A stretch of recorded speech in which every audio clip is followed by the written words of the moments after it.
Chapter 761. The Great President of the Federation, entrusted with the responsibility of managing 3 large regions, nearly 10 administrative systems, and the tens of billions of citizens on hundreds of mineral planets, the highest authority to command millions of federal forces, was frightened into hiding by 2 simple videos into a hidden base in the belly of Siming Mountain. For the government officials in the conference room, the National Security Advisor's suggestion was without a doubt a resounding slap to their faces. However, none of them could object to this suggestion, even though they felt incredibly humiliated in their hearts. Because when they saw those black MX mechas on the screen charging out of the darkness like ghosts without anyone controlling them and smashing into the armored vehicles, they felt an unprecedented shock and fear. As people of the Federation who had been bathed in the glory of the Charter since childhood, they could not understand the strange authority relationship between the central mainframe and Sula. They did not even know the operating procedures of the central mainframe, but they knew very well how the Federation relied on the Charter network. Now, what they relied on the most seemed to have become the most powerful weapon of the enemy, so how could they not feel uneasy? President Pobre looked at the last shot on the screen and frowned slightly. He shook his head and rejected this suggestion. Raising a hand to stop the cabinet member's anxious advice, he said in a low voice, "I am the president of the Federation. If I hide out of fear, do you think I will have to hide for the entire term?" He slowly swept a glance around the conference room and said in an unquestionable tone, "The matter regarding Colonel Su Lo must be kept strictly confidential. It is strictly forbidden to spread outside of this conference room. The government must immediately set up a specialized department to deal with this unexpected situation. General Lee Jae-do will be fully in charge. Breen will be your liaison officer." Sitting in the corner behind President Pobre, the director of the office, Breen, nodded in greeting to the crowd. The president continued to issue orders. Although he had not slept for the entire night, his voice was still as deep and powerful. His calm and deep tone gave off a sense of calmness. Work will be split into 2 directions. First, the relevant departments will immediately carry out a bounty operation and strive to find or kill this person in the shortest amount of time. At this stage of the discussion, the words "kill" finally appeared on the screen of the workbench in the president's residence. This was because everyone in the meeting room knew very well how dangerous the Federation hero who had escaped was. Secondly, the Bureau of Proclamation must find a way to remove Su Li's first sequence authority as soon as possible. We cannot allow the Federation's the glory of the Charter to become a sanctuary for criminals. The acting director of the Bureau of Proclamation, Chui Jadong, was sitting on the right side of the president. After hearing the order, he shook his head and said in a low voice, "Mr. President, I'm very sorry. The sequence authority is in the core program. The Bureau of Proclamation can't get the central computer to remove this authority. In fact, we've been working hard for many days, but we haven't gotten any results." This was truly terrible news. What was worse was that everyone could see the exhaustion and despair hidden in the depths of the director of the Bureau of Proclamation. They couldn't help but become nervous and silent.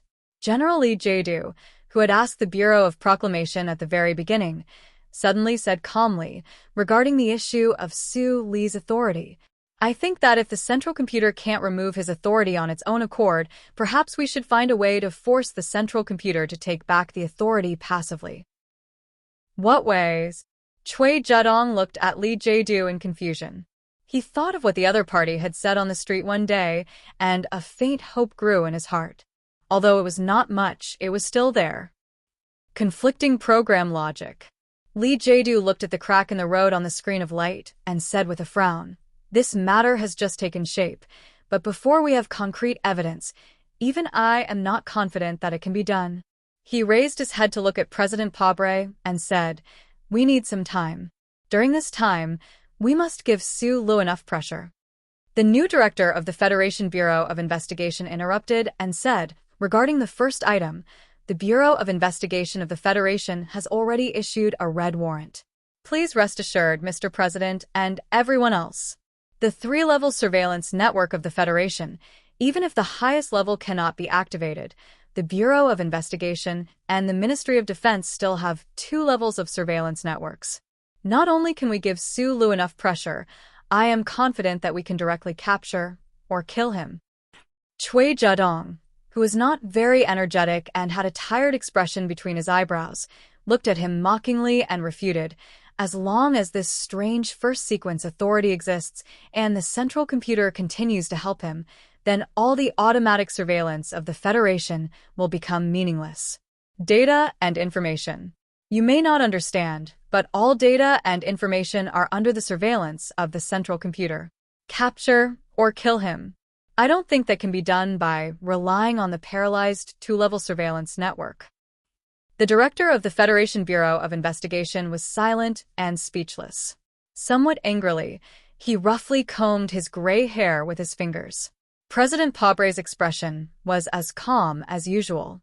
He looked at Director Cui Zedong and reminded him lightly, "Don't forget, the Federation has tens of billions of people. The central computer cannot control people, so for this operation we must rely on, and can only rely on, the power of people." He closed his eyes. It was unknown what he was thinking about. Then, he opened his eyes and said in a self-deprecating tone, "A federal officer, a fugitive, can actually cause the entire federal government to feel fear and unease. I have to admit that the Federation has reached its most dangerous time. Is this absurd? No, not at all, because we all know how dangerous the person we are about to face is. I announce that the Federation has entered a secret two-level alert state." President Pobre looked at the people in the conference room and said after a moment of silence, "Everyone, this is a war. This is a war between the Federation and one person. We must win the final victory." Returning to the surface from underground, the presidential residence in the early morning was shrouded in a pale golden light. The dew on the lawn sparkled like a layer of fibrous mattress. The noise of the previous night had long disappeared with the withdrawal of the troops. Only the Special Task Force agents, who had raised their security to the highest level, were in their respective corners looking around like eagles in the woods. President Pobre sternly refused any overly tense request from the security department. He stood side by side with Lee Jae-do on the balcony, looking at the beautiful morning scenery in front of him. His expression was not as calm and confident as it was in the conference room. "I know Su Lee's personality very well, just like I know my own," President Pobre said in a low voice. "Because of that damned authority, once he makes up his mind, he will definitely become the most terrifying enemy. But you can't stop investigating those things because of fear. Whether or not to anger him is all in your consideration. But I think that before we catch him or kill him, it's best that his team members stay alive." "I think so too," Lee Jae-do said with emotion. "A young officer caught in a conflict of ideas is always easier to deal with than a killer driven mad by anger." "It's a new day." President Pobre looked at the lawn below the balcony and said with a smile, "There are new challenges and new problems waiting for us to deal with. But this time, the problem seems to be more troublesome." Lee Jae-do said, "I've never mentioned a certain conjecture because I originally thought that this matter could be properly dealt with, so this conjecture would be meaningless. But now, it seems that in order to deal with the most troublesome part, I really do need to wait for that result." After a pause, he continued, "If it doesn't work, then transfer back to Li Feng." Sulu escaped, and the Federation government began to pursue or kill him. The important figures had many things to deal with, such as how to face the inquiries from the families, how to resolve the shock, confusion, and even strong dissatisfaction and anger of the Federation people, how to answer the people's questions, and how to ensure that the government and military could unswervingly carry out the will of the president. That morning, the building of the Ministry of National Defense was the first to welcome the government's action. It had to be said that this choice of order was very correct. However, the Ministry of National Defense officers who did not know the inside story could not hide their shock when they saw the minister organizing documents in the minister's office. The Minister of National Defense, Zhou Yingxing, was asked by the president to temporarily leave his post and accept a certain investigation mission. The government did not state the reason for his temporary leave, but Minister Zhou Yingxing himself knew very well. Looking at the lush plant by the window, Minister Zhou's lips curled into a bitter smile. He basically did not sleep last night.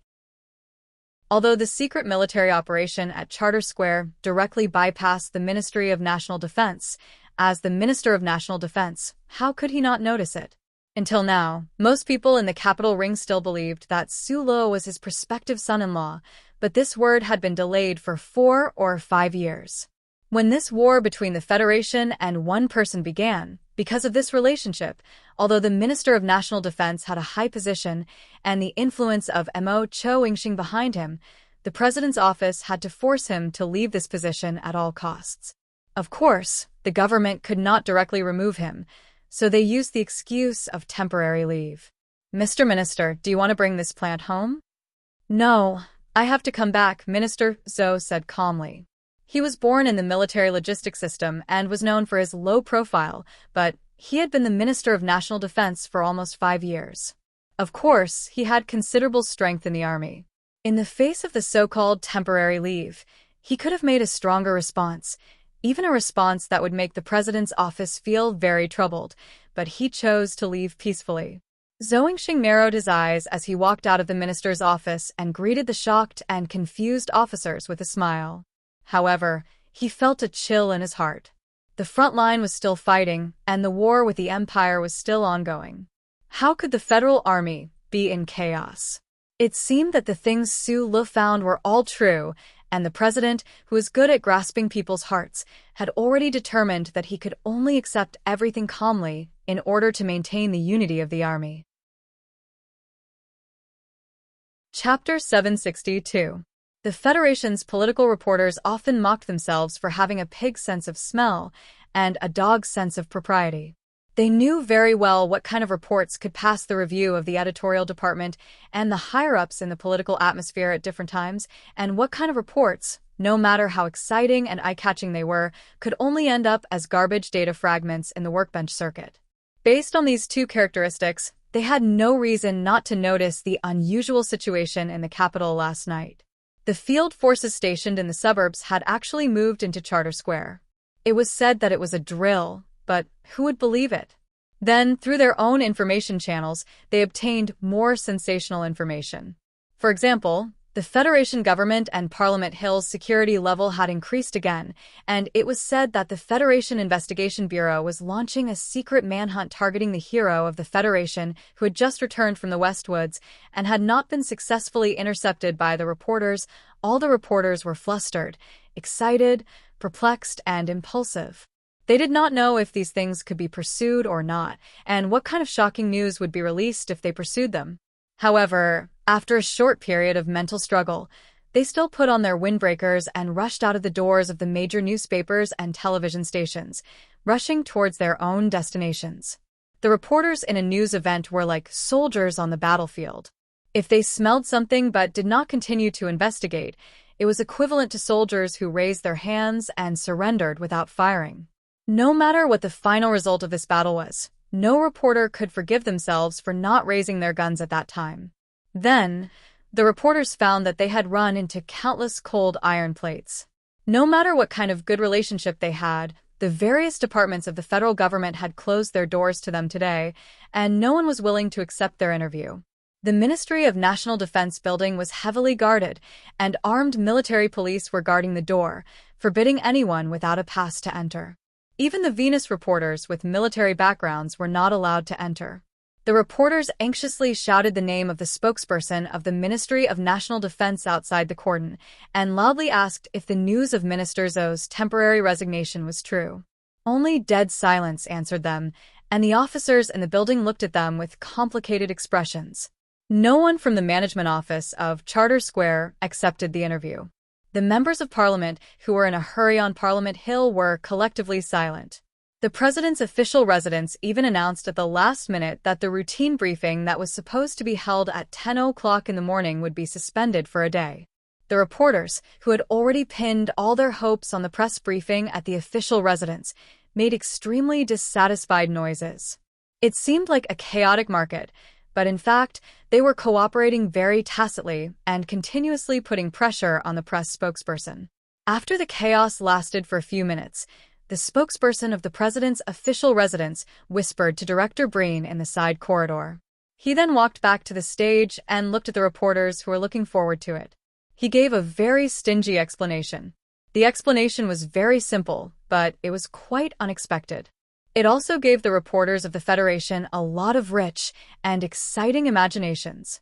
Mr. President had a bad cold and needed to rest, so the press briefing was temporarily suspended.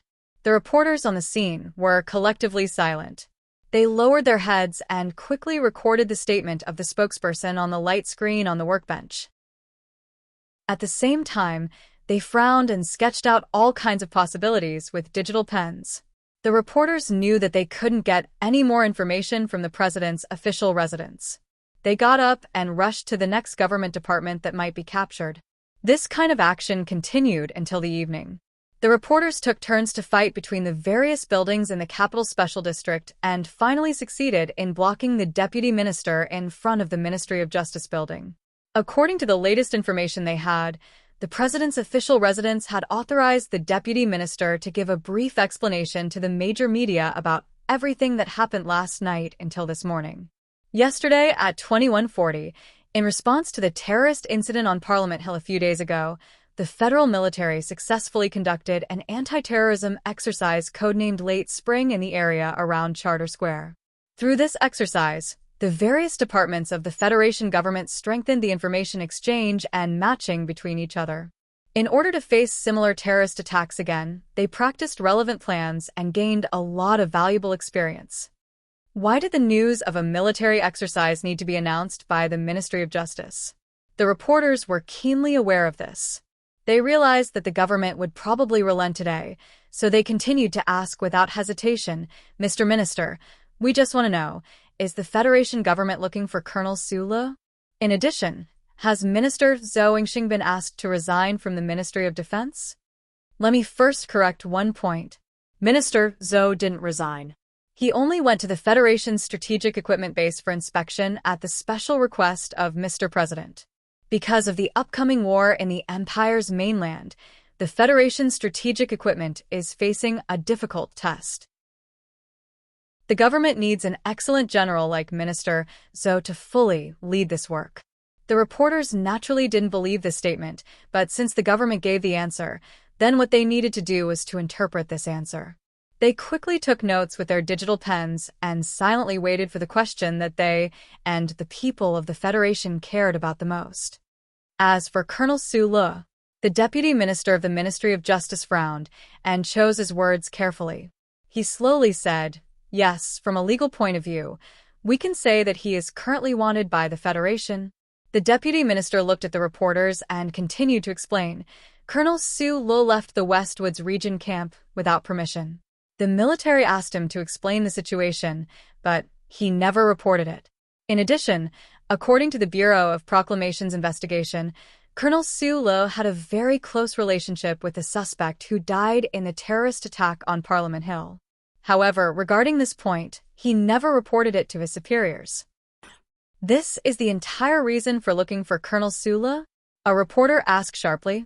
"No." The deputy minister of the Ministry of Justice calmly replied, "I believe that you all participated in that report." The Federation government once suspended the investigation into the relationship between Colonel Sulu and the traitor mechanic Yu Feng. However, after the Bureau of Proclamation grasped the latest information, the Federal Central Computer automatically reactivated the previous wanted program. This also means that unless Colonel Sulu voluntarily surrenders himself, the wanted list will continue. After confirming that the Federation was looking for Sulu, this hero idol of the Federation, who had just returned from the Empire not long ago, the reporters in front of the Ministry of Justice simultaneously fell into a state of shocked silence. The twilight of the evening slanted in from the end of the street, looking somewhat like a bloody, ghastly intent. As for what happened at the president's official residence, I don't know. You don't have to ask me. The deputy minister of the Ministry of Justice smiled and said, "However, I believe that if Colonel Sulu is brought to justice and the judicial process reaches the point where the evidence is made public, then the entire Federation will know the truth of the incident."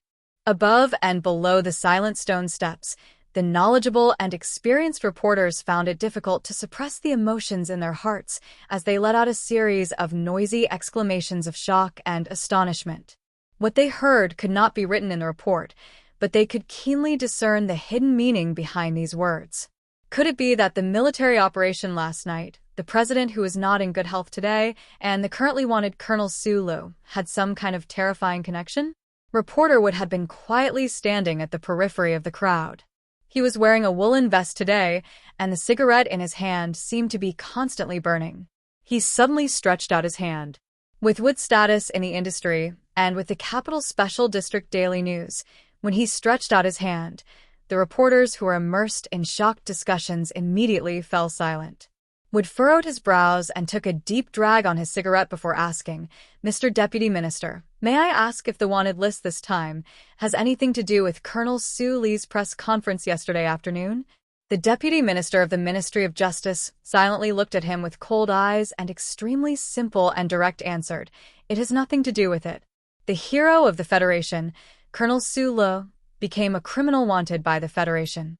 This news would probably cause countless shocking discussions in the Federation society, or even something more serious. The reporters ran around to record excitedly or thoughtfully, but there was no way to get close to the department they wanted to interview the most, because that was the Federal Army. In the brand-new base office of the new 17th Armored Division in the suburbs of the capital, there was an extremely oppressive and tense atmosphere. The commander of the 1st Regiment, he narrowed his eyes and stared at the director of the 1st Military Region's Special Warfare Department in front of him without any intention of backing down. Although the other party's military rank was far higher than his, although the other party had military police with special powers, although the other party had an arrest warrant signed by the highest level of the military, he still did not want to back down. "I don't care what you people want to do, but this is my army, and those people are my soldiers. If you want to arrest them, then you have to get my permission." Colonel Healy's eyes narrowed into two dangerous slits. Standing behind him, Hua Xiaoxiao, Lin Ai, and the others also narrowed their eyes at the same time. It was very strange. Probably every person who had spent too much time with Su Lo would be affected by this small action of his. Every time they encountered the greatest anger or the most terrifying danger, the men's eyes would narrow, and with a blink of their eyelids, they would angrily crush everything in front of them into pieces. The director of the Special Warfare Department brought the arrest warrant of the highest level of the military over with military police. He never would have thought that before he even saw the members of Group 7, he would be stopped in the office by the officers of the 17th Division. "Colonel Healy, do you understand what you are doing right now?" The director of the Special Warfare Department stared into the eyes of the officers and said in a cold voice, "These officers under your command participated in a shocking rebellion last night. If you insist on disobeying military orders and protecting them, then perhaps the next time I come back, the target of arrest by the military police will be you." Chapter 763. You said it was Team 7 at the start, but you should know that ever since the 17th Division was rebuilt, there is no such thing as Team 7 in the Federal Forces or even the Nutshell Mercenaries. Even if there is, the entire Federation knows what kind of heroic and fearless fighting group Team 7 is. You actually accuse them of treason? Have you lost your mind? The 17th Division was an invincible iron division created by the military god Li Pifu. As the commander of the field forces, he didn't care about the director of the Special Operations Room, who is said to be General Li Jiedu's trusted aide. He coldly stared back at the other. "You know you can't handle it alone." The director of the Special Operations Room suddenly laughed. He looked at Healy's face and said with a bit of sarcasm, "You just said that Xiong Linquan and the other officers have been training in the camp for 2 consecutive nights and didn't go out. But don't forget, this is the 4th mission. We can apply to the Bureau of Proclamation to check the location of the chip at any time. When the time comes, you will bear the responsibility you should bear." Healy was silent. He knew very well that if the rumors were true, that the Federation government and the upper echelons of the military were looking for the instructor, then with just him as the commander, there was no way he could resist this vicious tide. Thinking back to the conversation between the instructor and General Li Jiedu a few days ago, and then inexplicably going to the south to recuperate, his mood became abnormally irritated and depressed. But now that the instructor was in trouble, how could he hand over Xiong Linquan and the others? These people were not only the instructor's subordinates, they were also the most outstanding officers of the 17th Division. As for the instructor being wanted, fuck his grandma. Even if it was the female star with the biggest breasts in porn, she wouldn't believe it. Inside and outside the military camp, the tombs were as red as blood. The atmosphere was stifling. The director of the Special Operations Room had a gloomy expression. He turned around and prepared to leave with the military police. The next time he came back, the entire 17th Division officers would probably face an extremely difficult situation. At this moment, a hunched figure of an old man slowly walked out from the twilight. His hair was white, and his military uniform was casually draped over his thin body. He looked very old, but the footsteps of such an old soldier seemed to warm up the eerie twilight. The pupils of the director of the Special Warfare Room shrunk. He subconsciously raised his hand and saluted. Looking at the other person in shock, he frowned and asked, "Commander Yu, aren't you recuperating in the south?" The old figure walked out of the blood-red twilight. Finally, one could see the sparkling golden stars on his shoulders. Back when the old man was in the 17th Division's logistics department, he was assigned to be in charge of the division's special kitchen because the food was to the division's liking. At best, he could be considered to have amazing culinary skills, but now, he had become one of the Federation's two trump cards, the new 17th Division's division commander. With such a legendary and unimaginable military career, other than the amazing luck brought by the old division commander who ate his meals, Li Pifu, who dared to underestimate the intelligence and ability under this lazy appearance. Commander Yu Chenghai smiled and casually returned a military salute. He walked into the office and answered casually, "Oh, the little nurse over there is too young and pretty. I really couldn't stand it, so I came back early." Nowadays, the most popular style of an iron-blooded soldier like Commander Du Shaoqing in the Federal Forces was Commander Yu. Commander Yu was probably the only general who spoke and acted like an old tramp. Speaking of which, people had probably long forgotten that the generation of military god Li Pifu's generation of old soldiers actually had this kind of indifferent attitude in their bones. Hearing this answer, the director of the Special Warfare Department was speechless. He knew very well how much effort General Li Jiedu had put in to transfer this extremely senior division commander away from the new 17th Division. Who would have thought that at such a crucial moment, this person would actually quietly return to his own unit? Commander Yu Chenghai smiled and greeted the officers under his command. He was as friendly as seeing a group of neighborhood children on the way back from the market. He, Lilanai, and the other regiment commanders didn't dare to be careless. They stood at attention and saluted. For some reason, they felt relieved. Although the old division commander looked muddle-headed, old, weak, and tired, the soldiers of the 17th Division all had a common feeling. As long as the old division commander was here, then there was no real difficulty in the world. "I've heard everything you've said," Li Mu said. Commander Yu Chenghai sat back in his chair with some difficulty and sighed with satisfaction. He stretched out two thin and old fingers and waved them in the air. He looked at the director of the Special Warfare Department and the military police in front of him and said with a smile, "I have a few words that I want you to listen to carefully." Lilanai had already taken out a cigarette and put it in between the old division commander's thin fingers with a flattering expression. Then, he carefully lit it with his hand, even though there was only the warm twilight in the room right now, and there wasn't a trace of cold wind. The director of the Special Warfare Department's face was pale as he looked at Commander Yu Chenghai without saying a word. A lot of people know that this division and these soldiers are the division and soldiers of the old marshal. I'm in charge of this 17th Division, but I'm just in charge. One day, according to the old marshal's wishes, I will hand it over to that guy. Commander Yu Chenghai spread out his hands and mocked. What happened in the end? That guy went to flirt with a big star, and then went to the Empire to play around. He was busy accepting interviews every day, and slowly, it seems that everyone forgot about this matter. What about the government and the military? It seems that they don't want me to hand this division over to him. Motherfucker. Commander Yu Chenghai laughed and said, "That guy doesn't seem to have the self-awareness to take over." Some people also don't want him to take over, so they can only let this old man take over.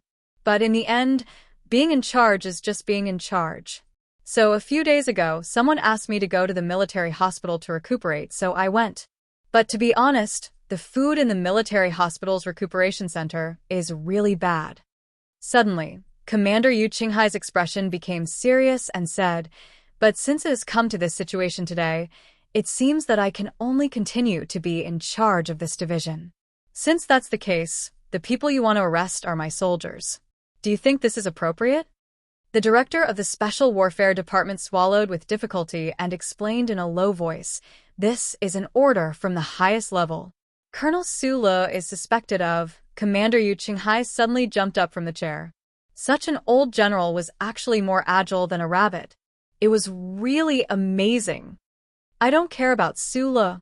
When he came back from the Empire, you transferred him away. It's fine that you don't want to leave this guy to me, but those guys are my soldiers. Do you fucking know what it means to be my soldiers?" He used the finger that was holding the cigarette to stab the director's face across the air and roared furiously, "Rebel your ass. They went to the city yesterday for a stroll. Is that a rebellion? Who the fuck made this rule?" Even if he was just a chef in the past, now he was the general of the chefs. And there was a saying in the Federation that an angry chef was definitely the most terrifying person in the world. Then, what about an angry chef general? The twilight sprinkled on the floor of the room. The director of the Special Warfare Department faced the storm of curses and anger. He felt as if he was standing in a pool of blood on the battlefield. His face suddenly turned pale, and he struggled to refute, but Heelay just said that those officers have been staying in the barracks these days. You believe what he said? Are you a pig? Did you hit the synthetic meat? Commander Yu Qinghai's eyes widened, and he waved the cigarette between his fingers like he was waving a kitchen knife. He lied. Do you want to arrest him and shoot him? If you want to arrest my people on the charges of treason, show us the evidence. If you can't show us the evidence, then fuck off. The director of the Special Warfare Department, whose face quickly changed between green and red, was stung by the smoke in front of him. He subconsciously clenched his fists tightly, thinking to himself, I'm also a major general. If it wasn't for the fact that this old man has a lot of experience and a lot of achievements, I wouldn't have allowed you to insult me like this. Right at this time, Commander Yu Qinghai strangely calmed down and patted the director's shoulder with a smile. The change in mood was so fast that it was truly shocking. It was as if the old general who jumped around like an angry old rabbit in the twilight didn't exist at all.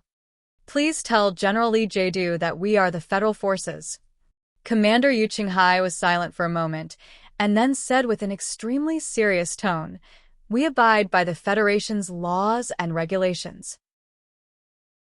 Don't worry about the 17th Division mutiny. As soon as these words were spoken, the entire room fell silent. Whether they would or would not, whether they would need to worry, no one dared to think about the two words mutiny.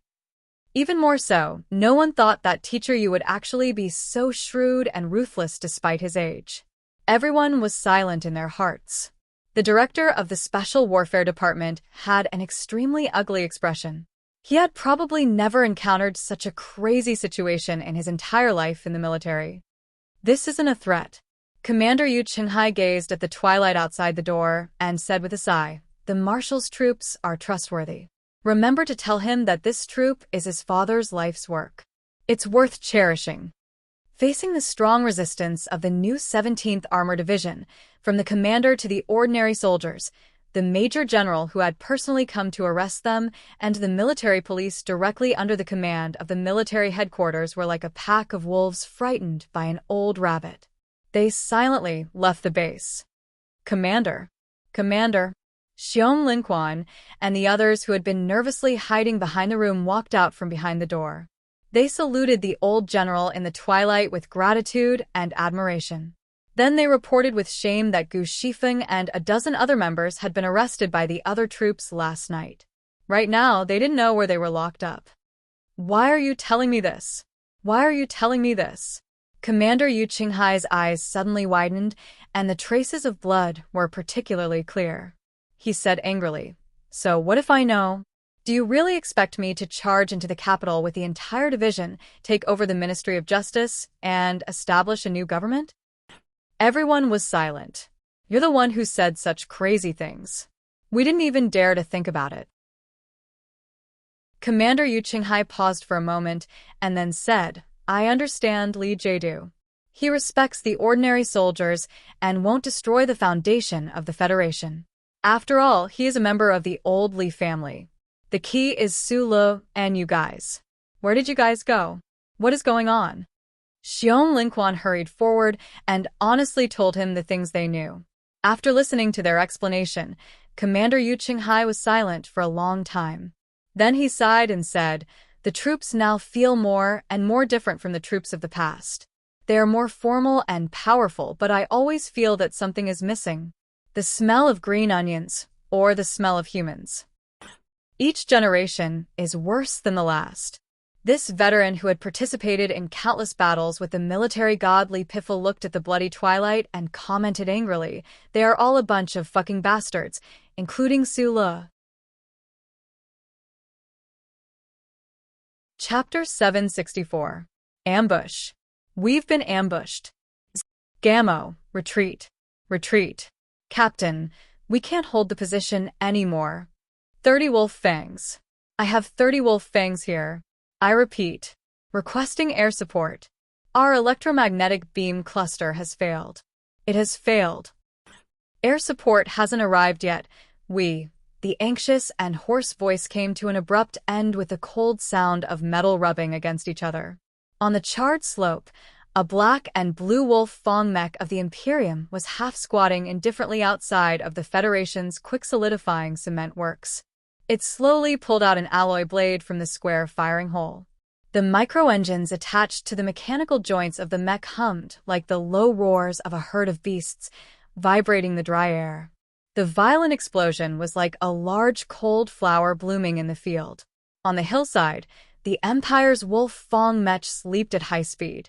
Relying on their advantage in numbers, they successfully entangled the few black MX mechs in the Federation's army. Not too long after, those few black MX mechs toppled over like giants and exploded, smashing heavily into the ground. The ground trembled slightly from the impact, and the Federation soldiers around them revealed looks of despair. The cockpit of the Federation's black MXs was still spitting out terrifying sparks. Dozens of Empire's wolf fangs had already jumped up at high speed in strange postures and attacked the Federal forces. The left mechanical arm of the mecha spat out a soul-devouring rain of bullets, and the alloy blade at the front of the right mechanical arm kept stabbing into the weakest side armor of the Federation's armored vehicles.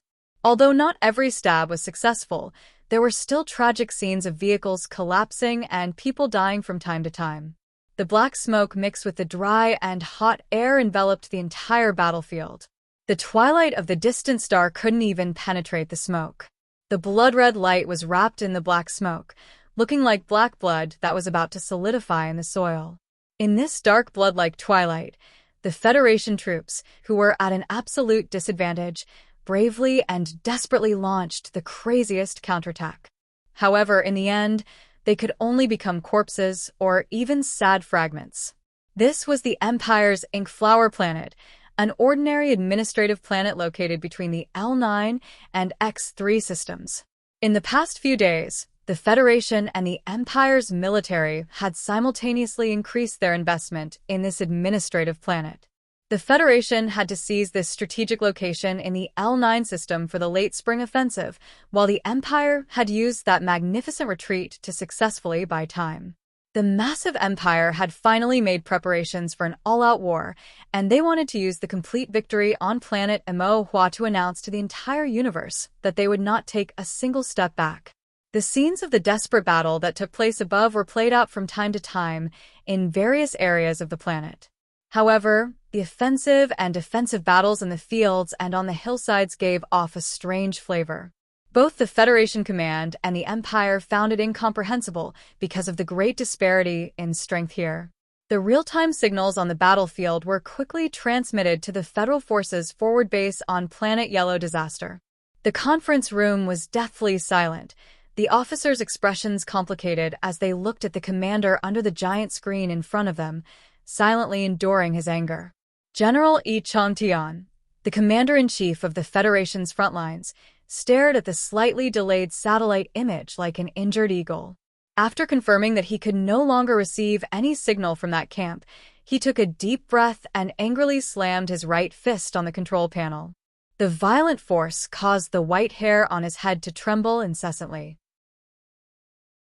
What is wrong with the intelligence report? The results of the calculations are not like this. Why is it that what the General Staff believes to be a small harassment force has several dozen damned wolf fangs hidden inside? Commander Yi quickly calmed down, the veins on his neck popping and disappearing. He stared coldly at the officers in the General Staff Department and the Bureau of Proclamations technical team beside him, his brows furrowed as he said, "There might be problems with the charter computer, but you staff officers cannot have problems with your brains."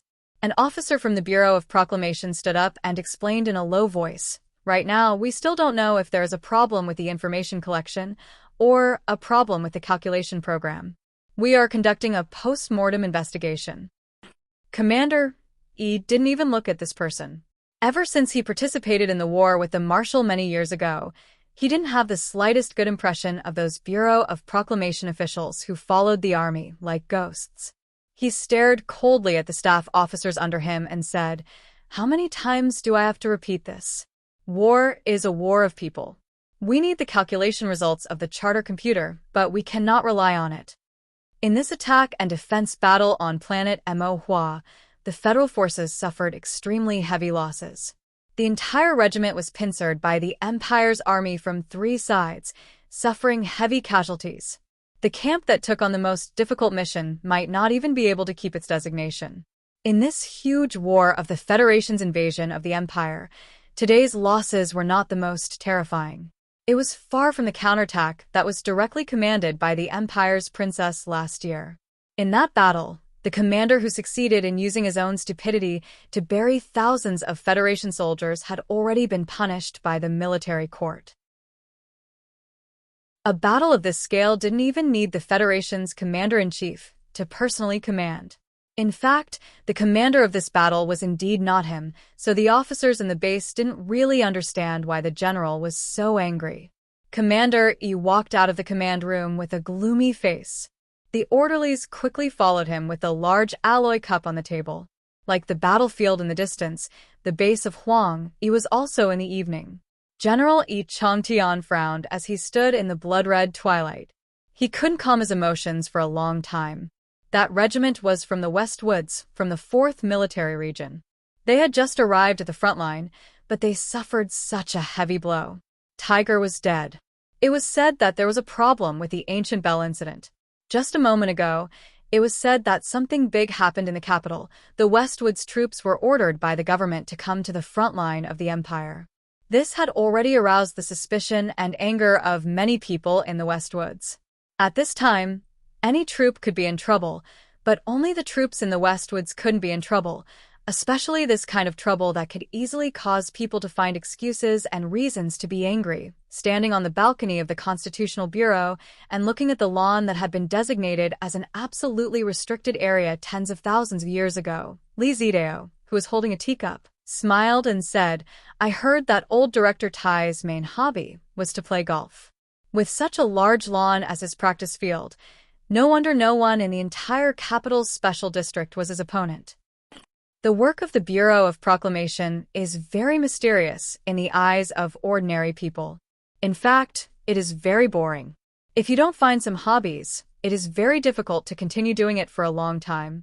What is even more disgusting is that according to the regulations of the Bureau of Proclamation, as long as you swear to work in the Bureau of Proclamation, you are not allowed to do any other work. Cui Zhedong, who was standing beside him, answered in a low voice. He looked a little tired.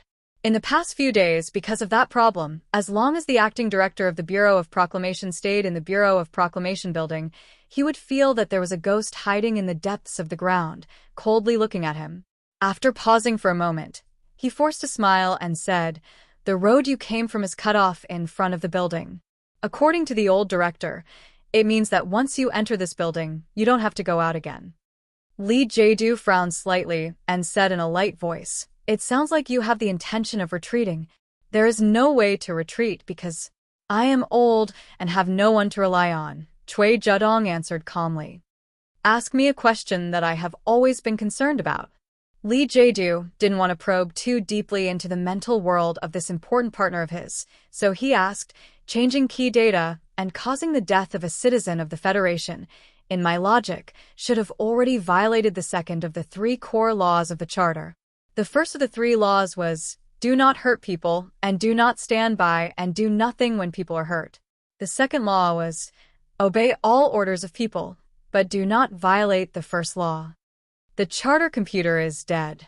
Cui Zhedong suddenly frowned, as if he didn't really believe what he said. After a moment of silence, he continued, "But people are alive, and it can't judge the purpose of humans. In fact, for tens of thousands of years, countless people who have worked in this building have already found many ways to cheat the central computer's logic program. We usually call those program loopholes the back door." "Is that how the saying of going through the back door came about?" Li Jiedu smiled and shook his head. He sighed and said, "Your Bureau of Proclamation is indeed the most terrifying department in the Federation. What I don't understand now is, if we are going through the back door, then which door did Su Lu use?" Cui Zhedong looked at the lawn below the balcony. The lawn that was as smooth as the central computer's program seemed to be burning under the setting sun. "We have simulated and calculated many times, but we still don't know how he used his first sequence authority to make the central computer cooperate with his actions. For example, those mechas from last night, unless he can actively contact the central computer, but this is absolutely forbidden by the core program.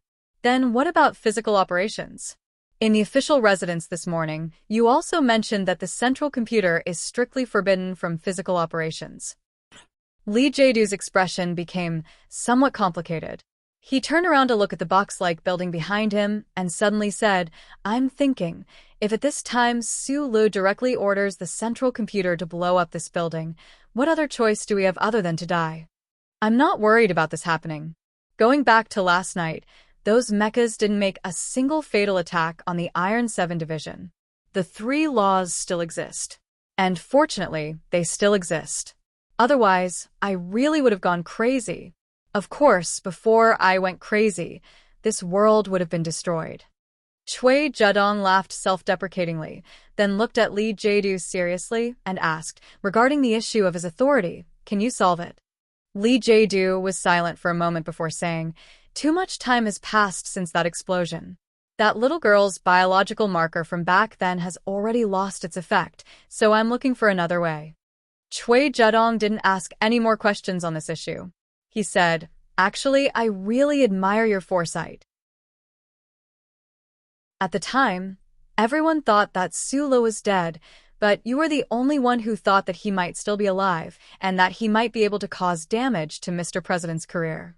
He looked thoughtfully at the burning lawn below the balcony and said softly, "Last time, in order to eliminate those Iron 7 Division members, the Bureau of Proclamation performed a reverse operation and changed the frontline data. Now that I think about it, it really is very similar to the scene on Mo Hua Planet today." Chapter 765.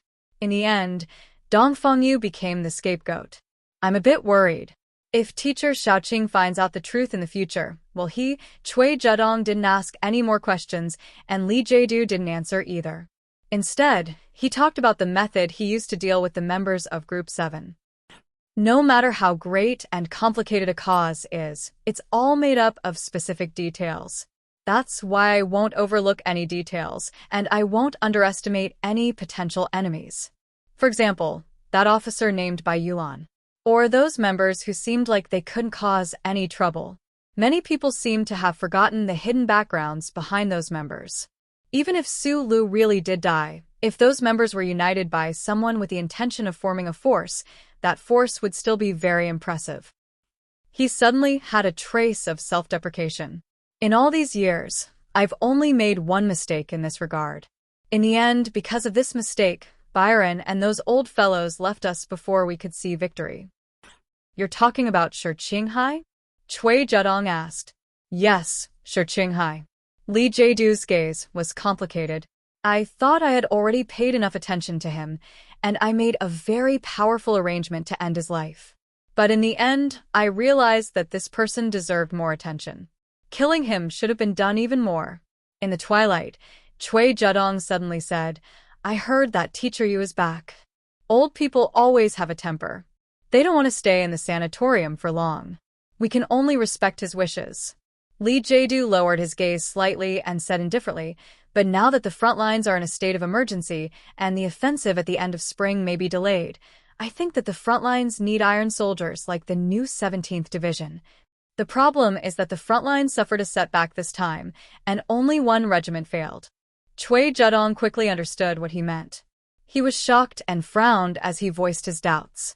Li Jiedu walked into the room with his teacup and said indifferently, most of the time, propaganda is used to exaggerate the front line's victory. But sometimes it can also be used to exaggerate losses. For this failure, the government will definitely need someone to stand up and take responsibility. There will also need to be some changes. Army mutiny? This new generation leader of the military had never worried about this problem. Yu Qinghai's sudden return to the 17th Division from the sanatorium had indeed brought him some trouble, but he could not use forceful methods to suppress the other's anger. Thus, he quickly came up with a new plan to bring the 17th Division back to the front lines in the shortest time possible. He could have used simpler and tougher methods to deal with the problem of the 17th Division, but they were in the midst of a war. Even the craziest and most ambitious person knew that the army could not be in chaos, and there could not be any risk factors of division. As for the Westwoods troops that were loyal to the Zhong family, they had to be slowly weakened and disintegrated in such a secretive way, and finally be melted into the furnace of the federal forces. More importantly, Li Jiedu's connections and control in the military, other than the young officers, the most important ones were the military leaders who had gradually left. These real leaders were his father's most loyal subordinates. No matter how much they admired Su Le, they would not stand against him just because of Su Le. Just like how Commander Yu Qinghai had very naturally lamented, Li Jiedu is still a member of the old Li family after all. In other words, in the eyes of these leaders, he was still one of them, a child they had watched grow up. No matter what he did, he should just be naughty and mischievous. But if he really used forceful methods to deal with Yu Qinghai, it would truly disappoint these leaders. The leaders who had already left were still the real leaders of the military, such as General Miles. Furthermore, a leader like Yi Changtian was now the Federation's frontline commander. Li Jiedu was definitely not willing to take the risk of disappointing these people just because of Yu Qinghai alone.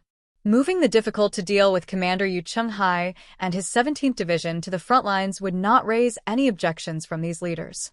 These old fellows who were used to being iron-blooded naturally believed that the old division commander's troops should naturally grow on the battlefield.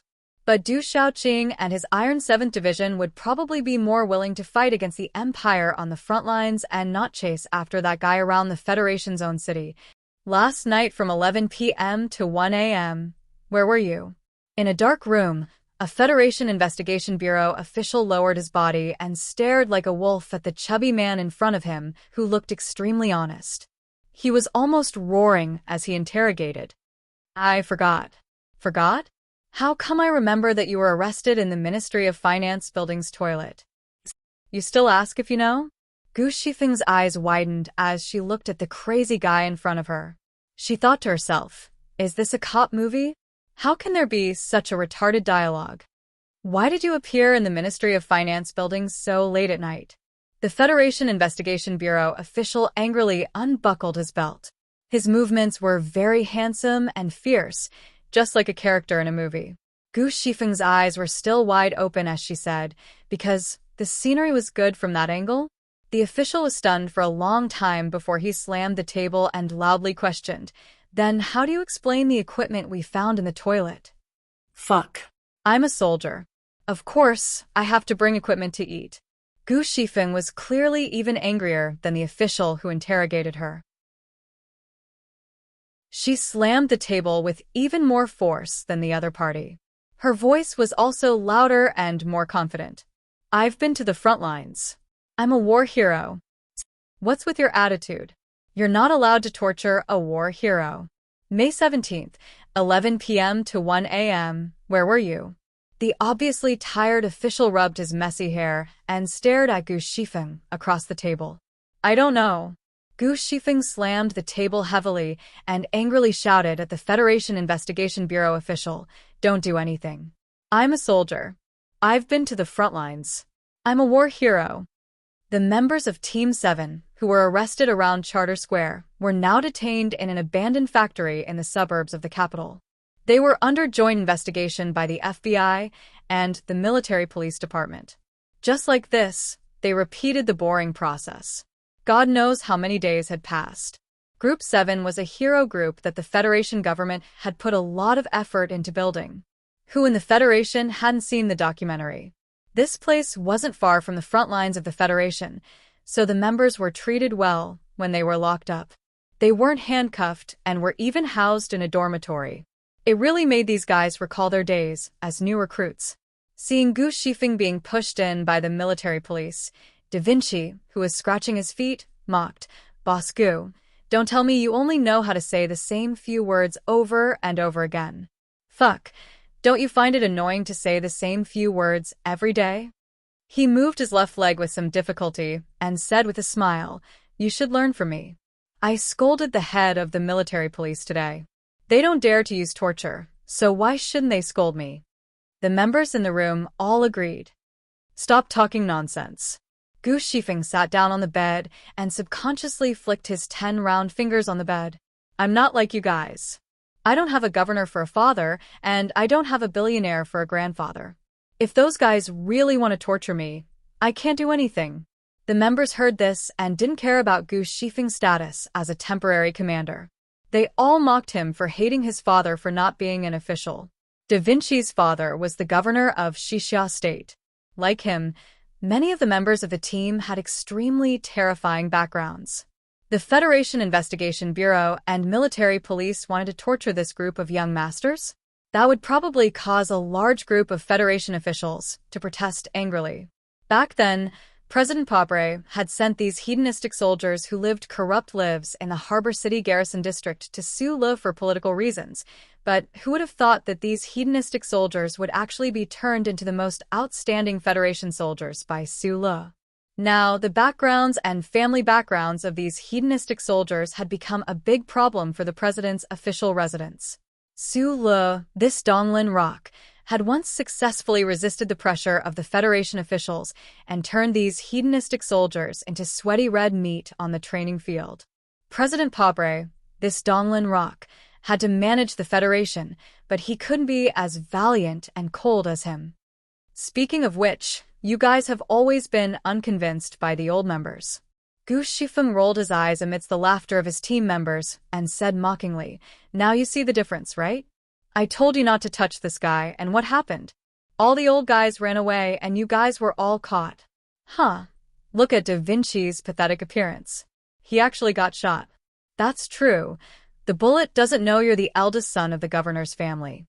Da Vinci couldn't take it anymore. He glared and shouted, "Boss Gu, I'm going to flip out if you say that. Also, you have to call me by my full name, Da Vinci." After a pause, he said shamelessly, "Speaking of which, you're also an old member. How did you get caught like us?" Gu Shifeng's face turned red. In order to avoid this shameful question, he quickly became serious and said to his team members, "Apart from the fact that you guys have terrifying backgrounds, there's another reason why the government is so polite to us. If the boss isn't caught by them, they won't dare go too far. If there's a problem with the boss, I'm warning you guys, even if you have some good fathers, there will still be problems." It had to be said that his method of changing the topic was very successful. The team members in the dormitory collectively fell silent.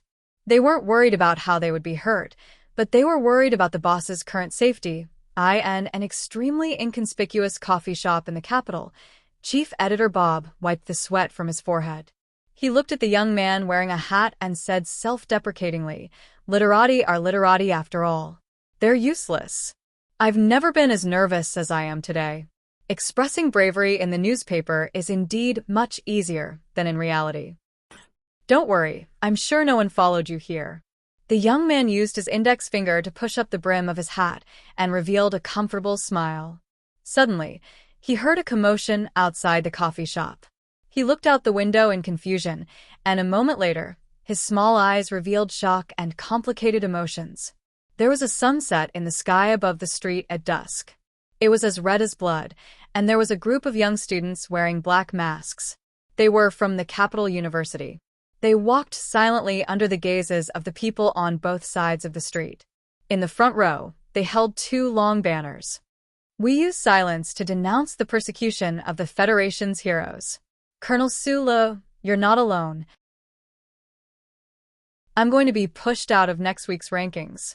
I'll have to trouble everyone to use your fingers. My job is to use my fingers, so I know this job is really hard. 2 chapters tomorrow. If you're good enough and find the state you're in today and write happily, then 3 chapters. But it'll be difficult. I said I was in a good state today, so the answer is, I smoked today. Yes, I'll continue to quit tomorrow. I swear, within a week after I finish these cigarettes in front of me, I'll smoke another cigarette. I can't expect to earn a single cent from writing in this lifetime."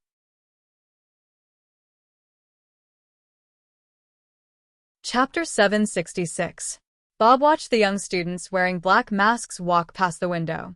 He smiled at Sulu and said, "Although no one knows the truth of the incident, I think you should feel a little proud that so many people support you without asking for any reason." Sulu lowered his head and slowly and seriously stirred the black coffee in the cup until the burnt smell that he didn't like was completely removed. He said softly, "I'm a little touched, but it's hard for me to feel proud."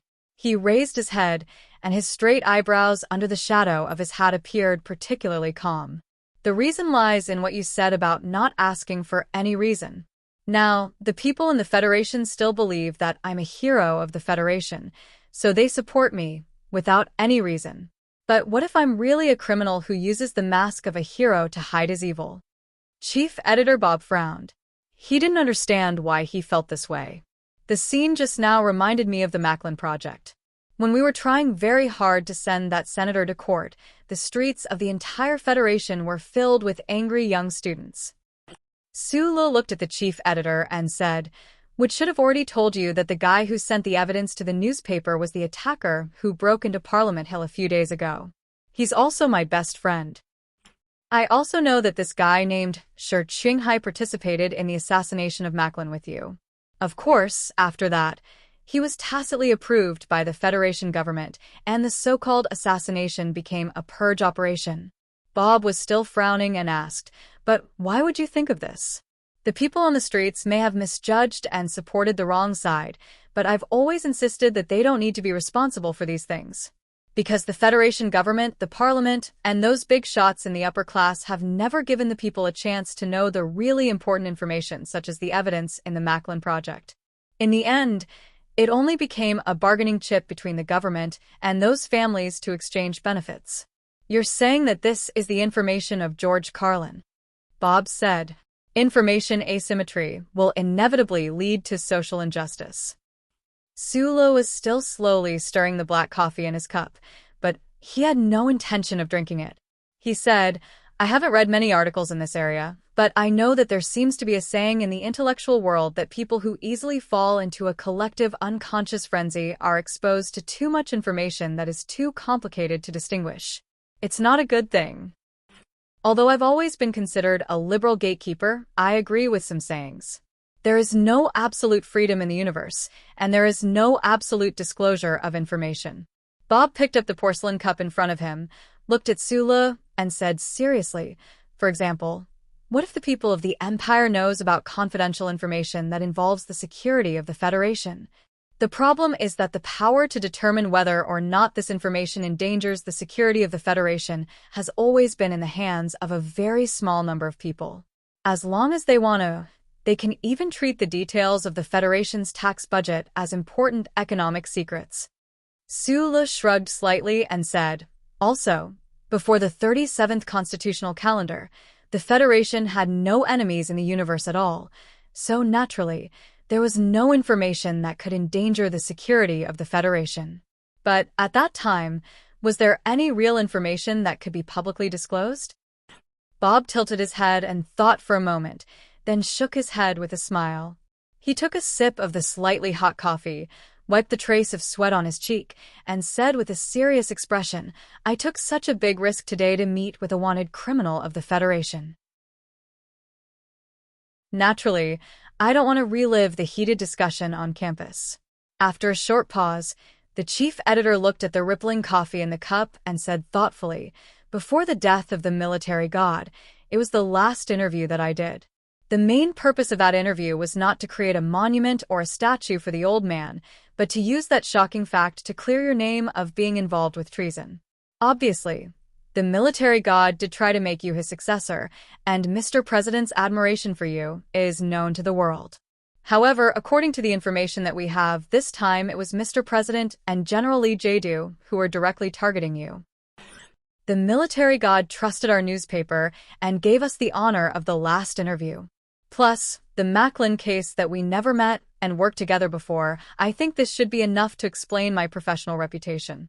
Colonel Su-lo, regarding the case of the ancient clock ship and the story that happened in the official residence that night, you can tell me directly without hesitation."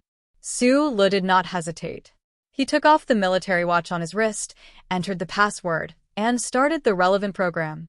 In a flash, the evidence that he and Mr. Schur had investigated for many years appeared on the screen in front of Chief Editor Bob. The evidence in the form of videos, pictures, and documents directly pointed to the several ugly incidents that had happened in the Federation over the years, and even the truth of the explosion of the ancient clock ship to a secret organization that used the Trinity Association as a cover. The members of this organization included the current president and vice president of the Federation government, as well as countless powerful generals in the military in an ordinary coffee shop on the street. Dusk shone on the ground, and the dark night gradually stretched its waist on the other side of the sky. The dim and psychedelic light shone through the floor-to-ceiling window on the seat in the corner, and the faint light reflected on the screen reflected on Chief Editor Bob's face. The waiter and the customers at the next table did not notice the movement at the table. Naturally, they did not know what the faint light meant to the entire Federation. Chief Editor Bob was silent for a long time. Occasionally, he opened his mouth in shock and looked at Su-lo. He wanted to say something or ask something, but in the end, he just lowered his head and looked at the screen again. Only the rapid change of expression on his face proved that the content had a strong mental impact on the best journalist in the Federation. During this process, Su-lo also remained silent. He looked at the chief editor's expression and stirred the black coffee slowly and evenly with the metal spoon in his hand. Unbelievable. Chief Editor held Su-lee's mobile phone tightly with his right hand. He frowned and let out the most normal sigh. The other side of the table remained silent. After a while, he laughed self-deprecatingly and muttered to himself, "But I can't not believe it." After another long silence, Chief Editor Bob frowned. He seemed to be using a lot of effort to suppress some kind of impulse. He looked at Su-lo and said in a low voice, "At this time, I suddenly regret coming to see you. I regret seeing these things." "Why?" Su-lo asked. "I admire Mr. President very much. You can even say that I am one of his staunch supporters. In the confrontation between the government and those families, I stood by his side without hesitation and was willing to wave the flag and shout for him. In my opinion, the 5 years of President Pobre's first term were definitely the best 5 years in the history of the Federation. I know his ambitions and can feel his ideals." Chief Editor Bob's expression gradually calmed down. His eyes flashed with complex emotions. He said, "And this mobile phone you handed over destroyed the last trace of my imagination of a beautiful future. I even think that perhaps you will destroy all of the efforts of Mr. President and this government." Su-lo could understand. To be more precise, he could more easily understand the chief editor's feelings of loss and frustration at this moment than anyone else. Before that night, he and the chief editor had placed all of their imaginations and hopes for a beautiful future for the Federation on the dark-skinned, middle-aged man in the official residence. When these imaginations and hopes suddenly turned into bubbles, The feeling of betrayal was very uncomfortable and even made people subconsciously refuse to accept it. Even if it was Chief Editor Bob, after seeing this evidence, there would probably be countless fierce struggles in his heart. He would rather not see it or destroy all of this evidence and pretend that this had never happened. Su Lo was willing for the chief editor across the table to make this choice because in the Federation society with tens of billions of people, he was already very lonely. Even if the students wearing black masks on the demonstration said that he would not be lonely, he was still lonely. He did not want his last companion to leave him. Very suddenly, he stopped stirring the black coffee and raised his head to look across the table. In a low voice, he repeated a very famous speech in the Federation. This is a great era where vast fleets are on expeditions to the brilliant universe, where countless brave warriors step forward one after another, where the strong survival and the glorious sacrifice reflect each other and thus appear to be incomparably magnificent. Behind this great era, there is a small life where the price of protein meat rises again, the uncle next door loses his job, the business of the underground casino deteriorates, the guard yawns more often, the aunt next door gets a raise, and the daughter is worried about her poor results in the spring exam, and the small life where her pocket money is reduced. Whether it is a great era or a small life, it is actually full of brave people and timid people. They will be happy because of victory, sad because of failure, and angry because of many things. The only difference between the two is the attitude when facing difficulties and power. A low and calm voice slowly sounded in the corner of the coffee shop. Chief Editor Bob, who was listening carefully, gradually relaxed his deeply furrowed brows. He seemed to be deep in thought. This is the speech that you specially wrote for the Nebula Award. At that time, when I received the award, I felt very honored and have always remembered it in my heart. Su Le narrowed his eyes and said, I will not doubt your firm belief in fighting against power, but what I want to say is, if power is dressed in the perfect clothes of idealism, or even idealism itself, we will still resist to the end. These 5 years may be the best 5 years in the history of the Federation, the best era, but for the waitresses in the Linhai State Gymnasium, for the Westwood soldiers on the Antique Bell, and for the families of the innocent victims, these 5 years are definitely the worst days they have ever lived. Chief Editor Bob's face showed a calm smile again. He took a sip of the cold coffee and after a moment of silence, he asked, Well, what do you want us to do? And I will immediately start to do an in-depth report in this area, but the gentleman in the official residence has countless pairs of white gloves. We can't accuse him. No, you misunderstood me. I don't want the Capital Special District daily newspaper to risk the government's anger to report. Schiller said that the gun is always more powerful than the pen. Chief Editor Bob slightly frowned and asked puzzledly, Then why did you want to see me today and give me this evidence? Su Lo looked at the untouched black coffee in front of him. After a long silence, he said, I just hope that even if I die, something like the truth can be left behind. If I really die this time, then whether it is 5 or 10 years later, you and your newspaper will have the opportunity to tell this true story to everyone.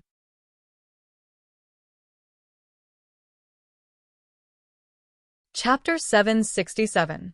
Late spring was about to end, and the heat of the summer had arrived. Su Lo pulled down the brim of his hat, wrapped his coat around his arm, and hurriedly walked across the street, sticking close to the row of blooming trees. Using the last bit of twilight, he quickly left the area. After passing through a few quiet alleys and through the sea of people wearing black masks, he lowered his head and quickened his pace. Following the long and slanted tunnel, he entered the subway station. While no one was looking, he opened the door to the room behind the station, climbed over the windowsill, and jumped off the dark track.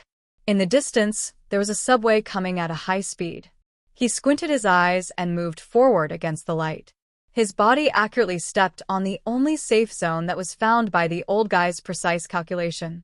He didn't care about the vibrating air at all. The light from the subway shone on his face, but there was no trace of expression. There was no sound of friction between the heavy carriage and the smooth special track. In the sometimes dark and sometimes bright underground tunnel, There was only the sound of the air being rapidly compressed. The high-speed carriage passed by him at high speed. His clothes fluttered in the wind, but it didn't move his silent body. Only his hat was blown away by the wind and rolled very far away. The subway drove away. He opened a maintenance door in the dark tunnel, lifted the heavy mechanical pressure valve, and jumped down.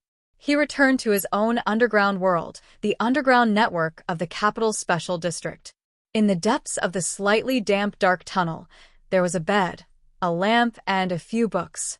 He didn't know where he got these things.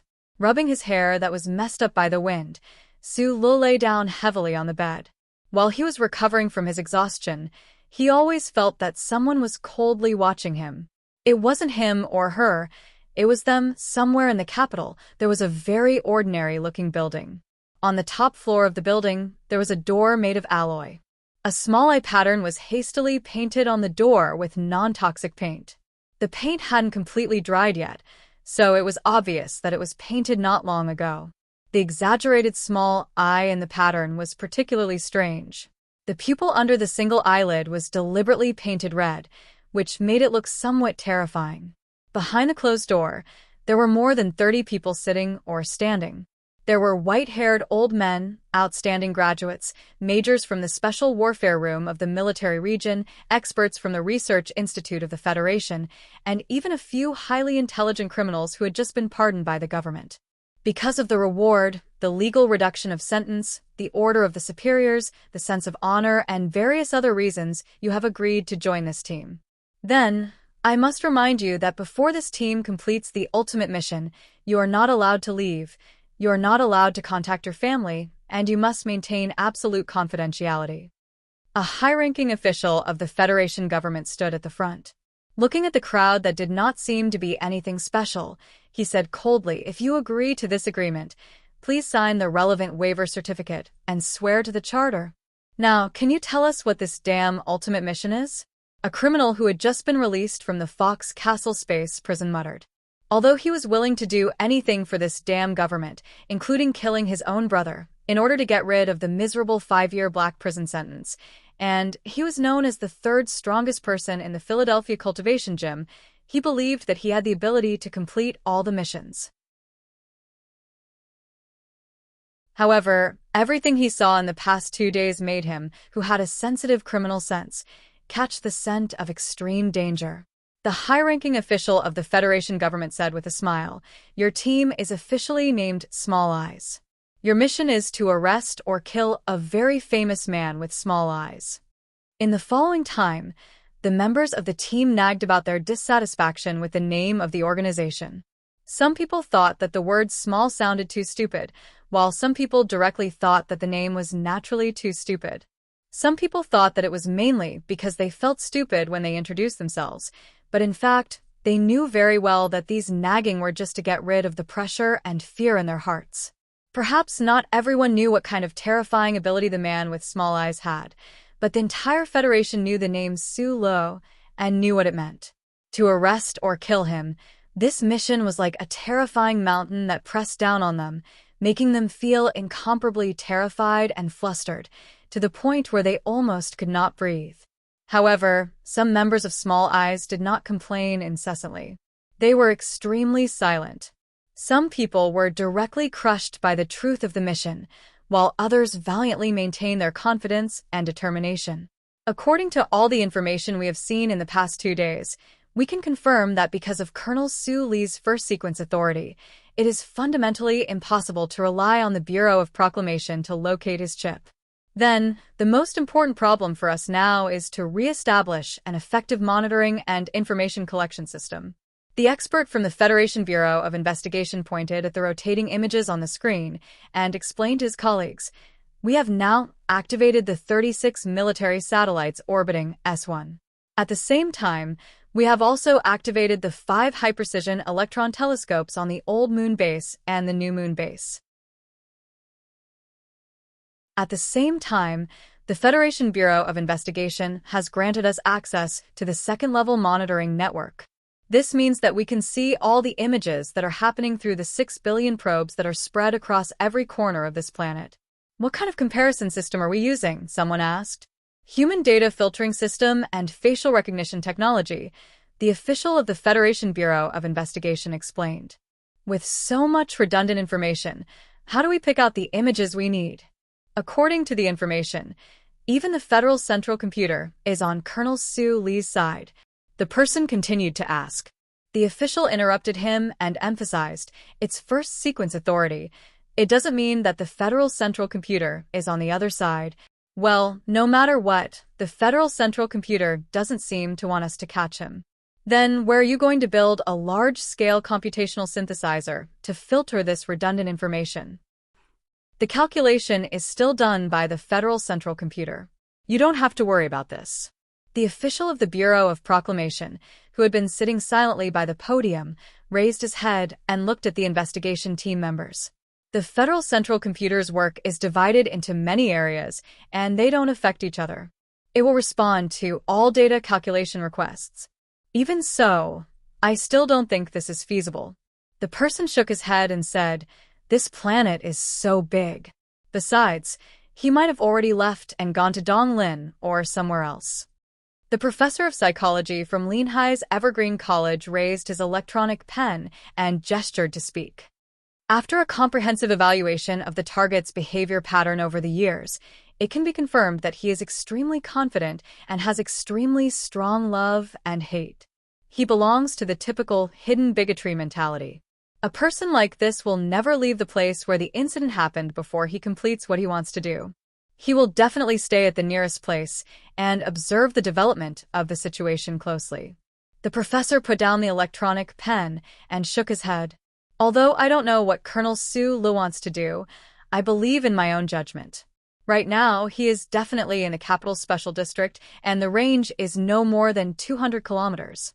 The military and the Federation Bureau of Investigation sent countless people to spread out in the streets and alleys of the capital. If he really stayed in the Capital Special District for a long time, he would definitely have left some traces of his life. It's impossible that after so long, they still haven't caught him or even discovered these traces, someone retorted. That's because he didn't stay on the surface for a long time. The criminal investigation expert from the police academy looked at the information on Su Li's file on the screen and frowned. Colonel Su Li came from Donglin. His entire family died because of an excavation disaster. However, it is clear that he has no psychological trauma about the underground tunnels of Donglin. On the contrary, his childhood and youth were closely related to these tunnels. During his first escape in the 65th year of the constitutional era, he clearly used these tunnels to escape the Federation's pursuit. The criminal investigation expert used his fingers to quickly scroll through the screen and pointed at two pieces of information that were marked as top secret. According to Colonel Su Li's own report after he returned from the Empire, the reason why he was able to escape the pursuit of the Empire's people on Tianjing was also because of the underground water system. It is clear that sneaking underground is his usual method of escape. He looked at his colleagues with a smile and said, "Habit is the most powerful force." The greater the pressure and fear, the more humans will choose the most familiar method to face it. Facing the pressure of the entire Federation's pursuit, I believe that Colonel Su Li is currently hiding in the underground water system under our feet. In summary, his current location is the underground water system of the Capital Special District.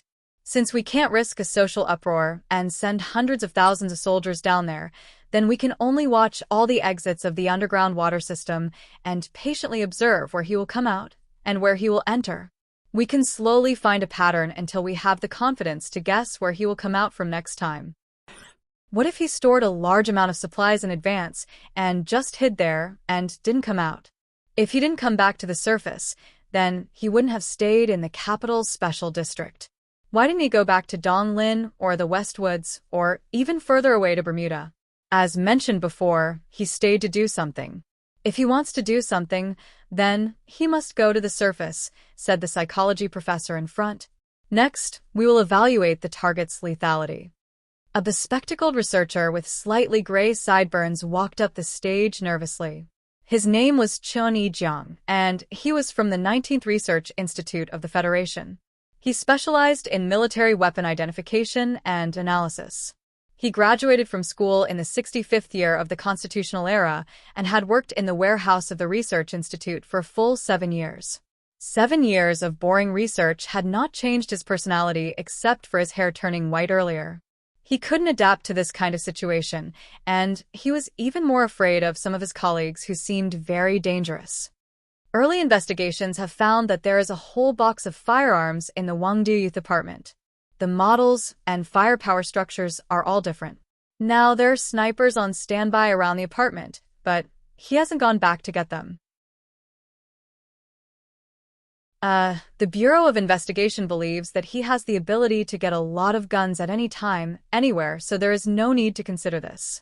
Chun Yijiang wiped the cold sweat on his forehead and said in a trembling voice, "In terms of close combat lethality, I found something in the file. Colonel Su Lo is good at making and using military knives with electricity. Here is the evidence number, AW3728. Next on the stage was a young man in a loose suit. His slender eyes flashed with pride and arrogance. He leaned on the table and looked at his colleagues in the room mockingly. In a sharp voice, he said, "I know what you are afraid of, what you are worried about. But don't forget, although the Federal Central Computer seems to be omnipotent, it is, after all, just a pile of cold machines."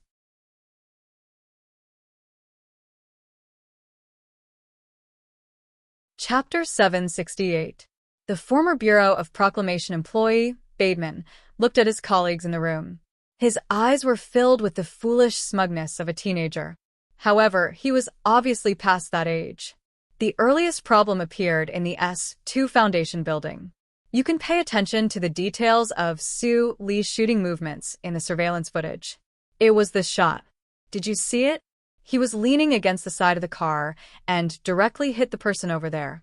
And these 3 consecutive shots, I even think he didn't even open his eyes.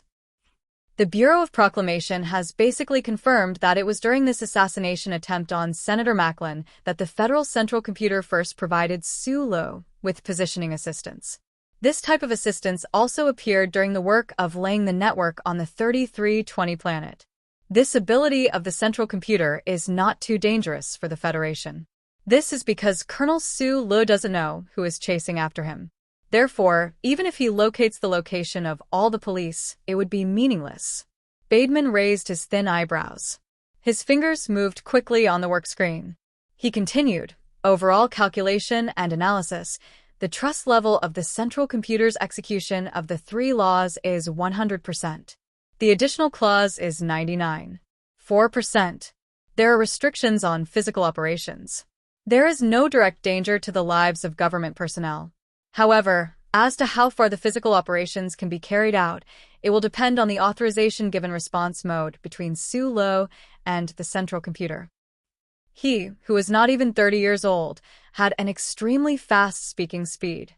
If a person's speaking speed was directly proportional to their intelligence, then it was possible to understand why this person was fired by the Bureau of Proclamation for using too many backdoors of the Federal Central Computer.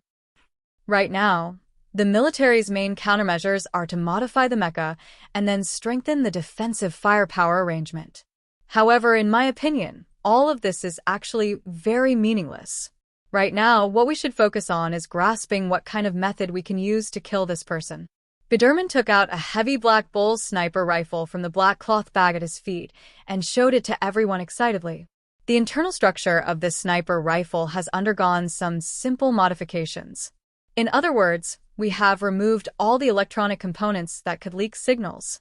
He carefully put the Black Bull sniper rifle on the table, then squatted down, put his face close to the muzzle with a sweet and evil smile, and said, "The Central Computer can't read my mind, so it doesn't know that I'm a threat to Su Lo, and it doesn't know what I'm holding in my hand. So, what do you think will happen if thousands of honest and cute unemployed people like me with modified sniper rifles block all the suspicious exits of the underground sewer? Where are we going to find a few thousand snipers?" someone questioned. Biderman slammed the table and shouted in a shrill voice, "This is a war between the Federation and one man. Why can't we find a few thousand snipers? If we don't have any snipers, we'll go to Philadelphia and ask for close combat experts."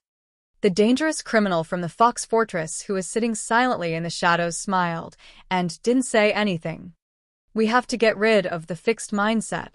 We can no longer rely on the omnipresent, the glory of the Charter. We can only trust our own eyes and rely on those primitive weapons that don't have any long-range computing help. Everyone, this will be the most primitive war. We have to use the most ancient guns and even cold weapons to drag Colonel Sula back to the starting line with the help of the Charter computer.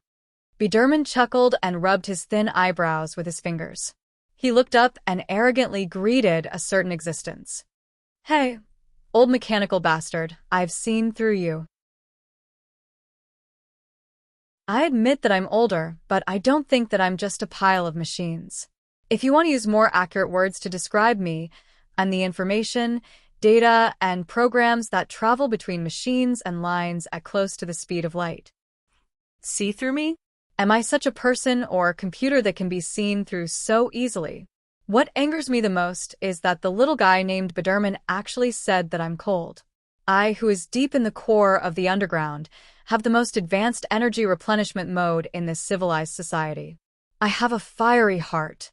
In the dark depths of the underground, in the corner of the sewer with a faint fishy smell, there was an old type of loudspeaker left behind from who knows how many years ago. It had been silent for countless years, but at this moment, it was constantly playing the angry questioning and refuting of a mechanical life.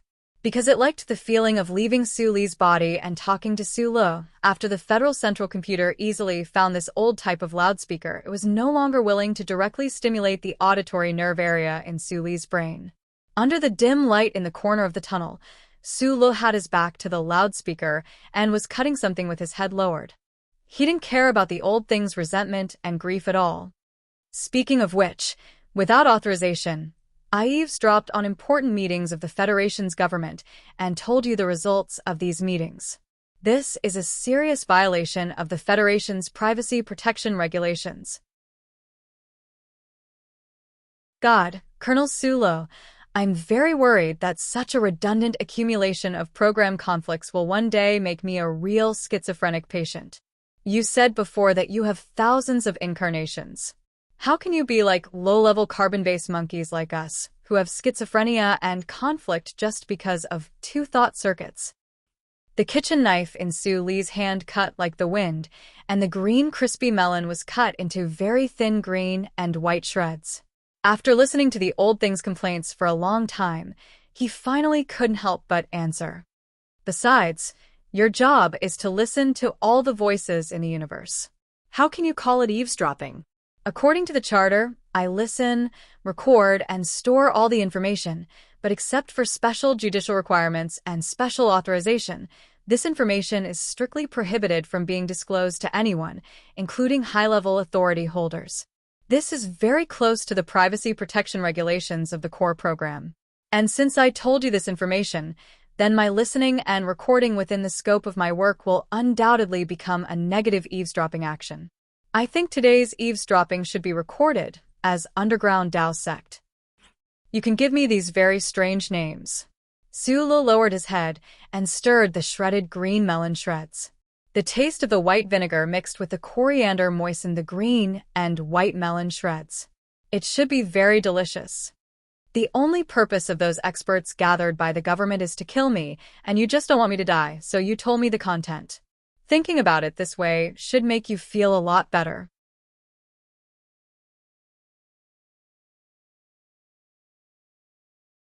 Chapter 769. The entire Federation was looking for Su Lo. In other words, this was a war between the Federation and one person. Many years ago, the uncle had fought such a war, and now it was his turn. However, he did not possess the strength that Feng Yu once possessed to look down on everything in the world, nor was he a true creator. Therefore, the pressure from the countless buildings on the ground made him nervous and silent. If it was not for the fact that he had a companion in the dark underground beside him who would never feel tired or thirsty, there would definitely be more specific problems in these specific days. To fight against the powerful ruling machine of the Federation, the measures Su Lo took should have been more direct and violent, just like how foam smashed up the office of Senator Zion when he returned from the front line. However, he, who was hiding underground, did not rely on the old man to release the truth about the explosion of the ancient bell and the truth about the dark organization called the Trinity Association on the internet. One of the important reasons why he remained silent beside the underground river of sewage was that he always thought that these truth stories were really like boring street stalls literature. It was difficult to win the trust of hundreds of millions of people, and there was no beauty in them. Of course, this was not a funny joke. The main reason was that the front line was still at war. The Imperial armies had already gained a foothold in the galaxy and could launch a counterattack against the Federation expeditionary forces at any time. At such a critical moment, the Federation needed stability and control. At the very least, the Federation could not allow the terrible vacuum of power in the Federation to occur because of him. If the Federation government collapsed, what would happen to the troops on the front line? How many people would die? That day in the cafe, Chief Editor Bob had told him that according to the intelligence channel of the newspaper, the federal forces had suffered a heavy blow at a certain position on the front line, and the soldiers had suffered heavy losses. According to his analysis of the firepower configuration of the federal forces and the strength of the empire, Su Lu did not think that even if a battle was lost, the consequences would be terrible. However, Chief Editor Bob's gloomy face gave him an extremely bad feeling. However, what could he do? Occasionally, he would go to the ground and buy some vegetables and fruits in the most dilapidated, remote, and low-class market to improve his diet. He would also buy some expensive fiber paper books on the ground to satisfy his childhood regret of not reading too many books. He was like an ordinary citizen of the capital, lowering his head under the eaves and silently watching TV screens and electronic newspapers during spring and summer. At the top of the dark tunnel deep underground, the fugitive Su Lu's temporary residence had an additional standard freezer. The TV light screen had been repaired by him into a large light screen that was stuck to the wall. He had even conveniently pulled in a small sound system. Looking at the underground tunnel that was more and more like home. Or was it that he was just waiting for something to happen? One day, the frozen fish balls in the freezer all turned into tender ingredients in the white soup, and then into delicious energy supplies in his stomach. Satisfied, Su Lu scratched his somewhat itchy hair, raised his head to look at the sky, and muttered to himself, "What should I buy today?" The small red eye pattern on the door had long dried up, and the few drops of paint that had spilled out were as impressive as blood. This Federation government special task force, named Small Eyes, had already been working in this building for more than 10 days. The team had not sent any good news to the president in the official residence, but they knew very well that the black ring in their hands had been silently placed at the entrance of every major subway in the Federation, waiting to suddenly tighten and strangle the hunting ring that had intruded into the black ring. The contact person next to the room frowned as he quickly typed on the old-fashioned keyboard.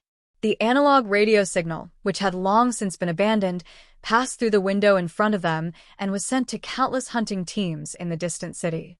The Small Eyes Special Task Force used the most primitive password system, just like the methods used by mammals when they were having fun in their childhood. It required the most interesting eye contact between people. As for the key link of inference and conclusion, they had completely given up on computing tools and used standalone workstations and pen and paper to do tedious and complicated work. Moreover, they were willing to do it and were in a good mood. Just as Biderman once said, this was a primitive war. In order to catch or kill the Small Eyes man, they had to use the most primitive methods of cooperation and hunting. Oh. A team member stared at the face recognition system in front of him that had been filtered 3 times, but the red light still lit up. He raised his eyebrows in excitement and screamed, "I told you he would still come out from here." The members of the Small Eyes Special Task Force gathered around and looked at the blurry image on the screen. They were so excited that they could not control themselves. As for the staff responsible for communicating with the Special Task Force, after getting permission from their superiors, they used the most primitive methods to directly send out the signal. "Have you forgotten the bet we made last night?" The psychology professor smiled and said, I also insist that Colonel Su Lo will definitely come out from this subway station, because it is obvious that he likes the red-bellied salmon produced in South Kazhou very much. And if you are willing to pay attention to this logo, in the entire Capital Special District, this supermarket is the only supermarket that sells it. The team members let out sighs and sighs, one after another. They praised the fact that the details determined everything. This was indeed a truth that would never be outdated at any time. Let me tell you a piece of good news. The Tactical Verification Team has agreed to the Small Eyes Special Task Force's request to attack. If you can capture or kill the target today, in addition to your freedom, you will also receive the gratitude of the entire Federation. An official from the Federation Bureau of Investigation walked in and looked at the screen on the electronic workbench in his hand. He said with a gloomy expression, "The problem now is that it takes 14 minutes to return from the supermarket to the nearest subway entrance. But we don't know how long it will take the Federal Central Computer to confirm that we have found him and are preparing to attack him. This entire building has been blocked. Even if the Federal Central Computer has been paying attention to us, it is impossible to get any information from inside the team. Now, the key point we need to focus on is how much information will leak out when the order to kill Colonel Su Lo is transmitted to the various combat teams. The specific location of the combat team that will carry out the mission will be discovered by the Federal Central Computer and provided to Colonel Su Lo after the information leaks out. However, according to my calculations, although the information leaks or spills out are inevitable, it will take the Central Computer more time to capture, analyze, and transmit the information than it does for us." Biderman, who had been silent all this time, smiled innocently and happily. But everyone could see that there was a certain extreme excitement hidden in his smile. For this former employee of the Bureau of Proclamation who got in through the back door the most, a guy like Su Lo, who did not need to use his brain but could get infinite help from the Central Computer, was undoubtedly the most detestable of people. The sooner he died, the happier he would be. He stood up and looked at his colleagues in the Small Eyes Special Task Force. He opened his hands and raised his eyebrows innocently. "Then what are we waiting for? Let's kill him." Gently pinching the fat fish wrapped in fiber paper with his fingers, Su Lo, wearing a hat and sunglasses, couldn't help but be a little absent-minded under the sunlight at the entrance of the supermarket. He thought of his recent hobby of reading fiber paper books and realized that even though he was on the run, he was still used to living a relatively good life. He had long left the life of a poor orphan miner and entered a new stage. Under the bright and beautiful sun, which was so bright that it made passers-by feel hot, Su Lo silently walked through a street somewhere in the capital. He walked toward the subway station in the southwest direction. The salmon in his hand and the daily necessities in the plastic bag were like heavy fruits, pulling the sleeve of his right arm extremely tight. There were 3 interesting green stones in front of him. Half of his body was hidden in the cool water. He jumped over these green stones and stepped on the hot concrete road due to the sun. After passing through the big shopping mall, he would arrive at the subway station. However, standing under the cool eaves, looking at the 3 green stones and the sun in the cool water beside the stones, Su Li's eyebrows that were exposed outside the sunglasses frowned. He didn't move. The target stopped. On the middle platform of a 30-floor commercial building in the distance, an elite sniper of the federal forces looked through optical binoculars at the pool a kilometer away, the 3 moss-covered stones, and the faintly visible toes in the shadows above. He reported in a deep voice. I'm not sure if he found something, but he didn't continue to move forward. More than 10 seconds later, the sniper looked at the image in the optical binoculars, frowned slightly, and reported, "Attention, the sniper failed. The target has retreated into the shadows and cannot be captured." This sentence clearly sounded in the command hall of the small-eyed unit. Biderman narrowed his eyes and smiled happily. He looked at his colleagues and said, "How about it? I knew that as long as there was a connection, it would definitely be discovered by the old guy, so you should be grateful that I chose the number 2 sniper plan." There was dead silence in the room, and then there was warm applause. Except for Chen Yijiang, who was scratching his head in confusion, the number 2 sniper plan chosen by the small-eyed unit had a more accurate name, and that was the sheep herding plan. The small-eyed unit would judge the possible route that Su Le might take and hand it over to the elite military combat team through the most primitive method. Then, no technical support would be given, and the combat team would be free to choose the time to snipe. In the same way, those snipers hiding in the various buildings of the capital, carrying specially modified sniper rifles, disguised as ordinary people under the glory of the charter, after receiving the latest information, would cut off any contact with the outside world and become the most terrifying killers hidden in the sea of people.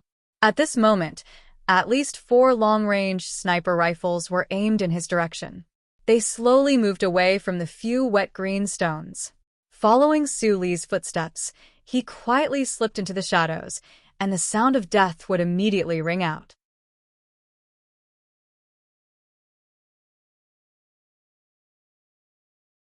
Chapter 770. I don't understand why we have to take such a risk. You should know better than any of us that any remote command can be captured by the central computer and become the most powerful evidence for Su Le to judge the situation. The highest commander of the small-eyed combat unit frowned as he looked at Biderman, who had slipped to his side, and said without explaining, "Now the sniper teams scattered in the streets ahead of time are out of our control. They can attack at any time. According to your judgment, even if Su Le found the sniper teams under our control, it will be impossible for him to find them. Of course, the government and we don't know where those sniper teams are, so how can the central computer know? Those guys' sniper rifles don't have a signal source." Biderman shrugged. "So, we will definitely win, won't we?" The commander stared into his eyes and said, "Colonel Su Le is a human. He can't reassemble himself after being shot into pieces by a sniper rifle, stand up and rush into the underground sewer. That's the worst self-deprecating joke I've ever heard." Biderman stared back at the commander and said bluntly, "The success of the sniper team is based on our calculation. Just like you said that I should know better than others as a professional soldier, you should also know better than others that things on the battlefield are always changing. Any kind of accident can happen, not to mention that our target is Colonel Su Le." The commander of the small-eyed combat unit was from the Special Operations Brigade of the 3rd Military Region. He was over 40 years old, and his face was covered with frost from the battlefield. After a long silence, he slightly raised his chin and said, "Just give me your suggestion." Tian Xingtian, the guy who always boasted that he was the 3rd most powerful man in Philadelphia, has been maneuvering in the capital with the Special Operations Brigade of the Military Region, waiting for the opportunity to kill Su Le. Since we have decided to do it today, why not inform them to intercept him? Biderman stared at his commander with a woman-like resentment and said, "Such a strong group of close combat forces. If we don't go, it will be a waste of the Federation's resources and the special pardon of the government." The commander of the small-eyed combat unit rubbed his forehead and said in a deep voice, "Didn't you say that if we send a remote command to each combat unit, it will immediately be detected by the central computer and then notified to Su Le? Time difference. What we need is time. Let those close combat teams move in advance. Wait for those damn beautiful sniper teams that we don't even know where they're hiding to pull the trigger, then we will give the specific location of Colonel Su Le." Biderman grabbed his hair and said, "There's no other way. Although I trust those sniper rifles very much, I think it would be more complete if we could confirm or make up for Su Le's death face-to-face. I've already told you that you should take this time to study the Federation Investigation Bureau's special agent tutorial I sent you. At the very least, don't make the stupid mistake of being tracked down because you like to eat fish." The butler, who was wearing a well-ironed black suit, now looked particularly young and energetic. He was no longer the low-key bowing old man he used to be. However, he was still the most powerful mechanical intelligence in this universe. It was rare for him to teach Su Le a lesson, so he naturally did not hold back. "I don't like it when you stuff into my head. Besides, even if I learn those special agent tutorials, can you guarantee that I won't be followed? I don't like to live in the underground sewers every day. I'm not a bastard born of a lion and a human." Su Le grabbed the salmon and plastic bag and hurried along the shadows under the eaves of the alley. He said to the guy in his left eye in annoyance, "You should do what you need to do well. Just now, I was about to step out when you discovered the existence of those two sniper teams. If you were half a second late, I would definitely have been shot into meat paste by those snipers." After a pause, he said to the old man, "Under the protection of the great charter computer, you were actually almost killed. If that day really comes, how can you bear it?" "Why can't I bear it? In this city, there are about 17 sniper teams with identification numbers. There are even more sniper teams without identification numbers. How do you expect me to identify them? If it wasn't for those two sniper teams receiving your location data and attracting my attention, I wouldn't have been able to find him at all." The old man shrugged his shoulders and his left eye. Sula stopped and stood under the eaves. He narrowed his eyes and looked at the wide street in front of him and the station further away. He said in a low voice, "After coming back from the West Woods, General Lee Jadu has been trying to kill me. Now it seems that the sniper at that time was mainly testing the upper limit of my ability in preparation for the sniper attack now." The central computer reminded him, "If you want to go to the station, you may need to move faster. A melee team composed of more than 20 Special Forces soldiers is rushing over at this time. If they seal the underground passage, the police force behind them may be able to successfully keep you on the surface. Then what are we hesitating for? Let's go back to the home underground." Sula smiled and licked his lips. He glanced at the high-speed vehicles coming from both sides of a street. While the light in front of him turned green, he quickly ran across the street with the bag in his hand. When he ran to the middle of the wide street, he didn't know why, but he suddenly stopped in his tracks. The soles of his shoes made a sharp friction sound on the concrete floor.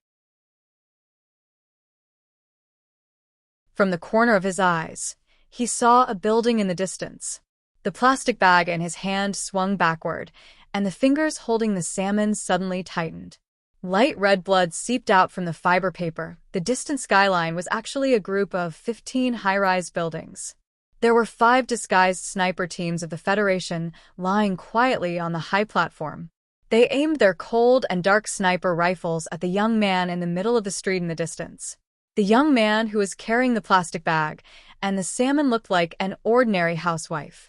The young man stood in the middle of the wide street. There were shining green lights in front and behind him. There were no cars or pedestrians. There was nothing to hide in the open ground. As long as the snipers on the rooftop pulled their fingers, the high-speed rotating tungsten alloy bullets would cut through the air and the rare few clouds in front of them. They would directly shatter the young man into countless scattered blood clots. There was no surprise or hesitation. These best snipers from the various regions of the Federation perfectly maintained their calmness or cold-bloodedness. They calmly pulled the trigger, and the high-speed rotating bullets were ejected. The feeling they gave off was actually the same kind of calmness. No human eyes could capture the beautiful scene of the moment when the bullets were ejected from the sniper rifle's muzzle. Therefore, logically speaking, naturally, no one could feel the tranquil beauty of the scene. But just like the Federation's proverb said, as long as it happened, it would always be seen by someone. Some linguists had always thought that the proverb referred to the Federal Central Computer. Yes, when the sniper rifle under the camouflage of the oilcloth on the rooftop of the tall building ejected the bullets, the probe hidden under the aviation indicator 30 meters away keenly captured the scene. The omnidirectional image capture device in another building 200 meters away also captured the scene. 4 kilometers away, the Federation's military infrared capture device captured the scene. In space 40 kilometers away, countless surveillance satellites quietly floating in the S-1 low Earth orbit captured this scene. At that time, the group of 15 high-rise buildings was 414 kilometers away from the street where Sula was. According to the calculation of the speed of the 21-26 long-range sniper rifle bullet used by the snipers, it took 771 seconds from pulling the trigger to hitting the target. The shooting distance was quite far, and they had already done a very careful calculation and adjustment of the trajectory beforehand. If they couldn't hit the target in the middle of the street in the first instant, then the possibility of the following bullets hitting the target would become very small. However, they weren't worried because in this world, there was definitely no one who could dodge 5 sniper rifle bullets under such circumstances. After receiving the guesses of the target route written by the Small Eyes Combat Unit, the 5 sniper teams silently waited for 7 days in this group of buildings. All they needed was this 771 seconds. What could people do in such a short amount of time? Perhaps it was a yawn, a stretch, or a feeling of gratitude from watching a herd of fleeing buffaloes on TV, or a rage from watching the lottery winners on TV. In short, such a short period of time was just a fragment of time for anyone. It was far from enough to do anything effective, let alone dodge the terrifying high-speed rotating sniper bullet. But this 771 seconds was enough for a certain old thing to do many, many things. The moment the bullet left the muzzle of the 21-26 long-range sniper rifle, the probe hidden under the avionics, the omnidirectional image capture device on another building, the military infrared instrument 4 kilometers away, and the surveillance satellites outside the planet's atmosphere captured this image. Then, at a terrifying speed close to the speed of light, the image was transmitted to the central computer core area deep in the basement of the Bureau of Proclamation building in the capital's Special District, Special Administrative Region. Then, the speed of calculation was still infinitely close to the speed of light. The Federal Central Computer used the image identification, multi-angle image comparison, and a terrifying amount of computing power to react in 0.00001 seconds. It determined the position of the sniper teams at the top of the building and even completed the ballistic analysis of the sniper bullets that had already flown out of the gun barrel. Then it used the fastest speed to convert the result of the calculation into a presentation method that humans could understand. Through the information nodes that densely covered the entire universe, it entered the chip behind his neck in the form of a simulated biological pulse. It directly entered his brain and sent out an emergency action command. At that time, the terrifying sniper bullet was flying in the air about 10 meters away from the barrel of the 21-26 long-range sniper rifle. 2 kilometers away, Sulu, who was carrying a plastic bag and fish and abiding by the traffic rules, saw this bullet in his left eye that he definitely shouldn't have seen. He abruptly stopped his footsteps and let the sole of his boots make a sharp grinding sound on the road. Then he suddenly fell backward and fell to the ground. At that time, the late spring and early summer were competing for the thickness of the flowers and trees. The sun was bright and beautiful, and it was quiet and secluded. There weren't many pedestrians or cars on the street, and there were no accidents. In the middle of the street, he fell down in such an exaggerated manner. It was particularly comical, like a puppet with a broken string. 77 seconds later. The sniper rifle bullet brushed past Suli's armpit and fiercely hit the concrete floor, splashing up hard concrete fragments. There was no blood.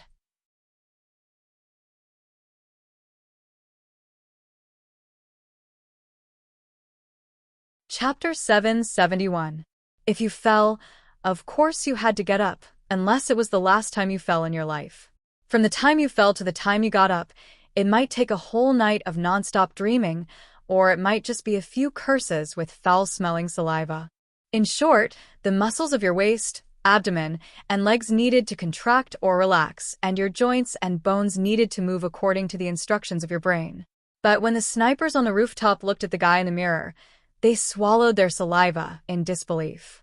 They believed that no one in the world could get up faster than him, because that person didn't seem to need such troublesome body movements. The situation at that time could be described as follows. When the snipers on the rooftop found him and wanted to kill him, Sulu knew everything and started to dodge. The burning sensation urged the fibers of his muscles to compress violently. His body that fell to the ground trembled violently, like a goldfish that had been struck by an electric current. He suddenly bounced up and dodged the second, third, and fifth shots that followed. It sounded like a very simple thing to do, but in fact, to dodge the high-speed bullets that couldn't be seen with the naked eye, he needed to completely follow the old thing's careful and precise instructions. More importantly, he needed to have some kind of ability that could make a human's movements rapidly accelerate and even follow the old thing's instructions. There were very few humans in the universe who had this kind of ability. Fortunately, Su Lo had always been one of them.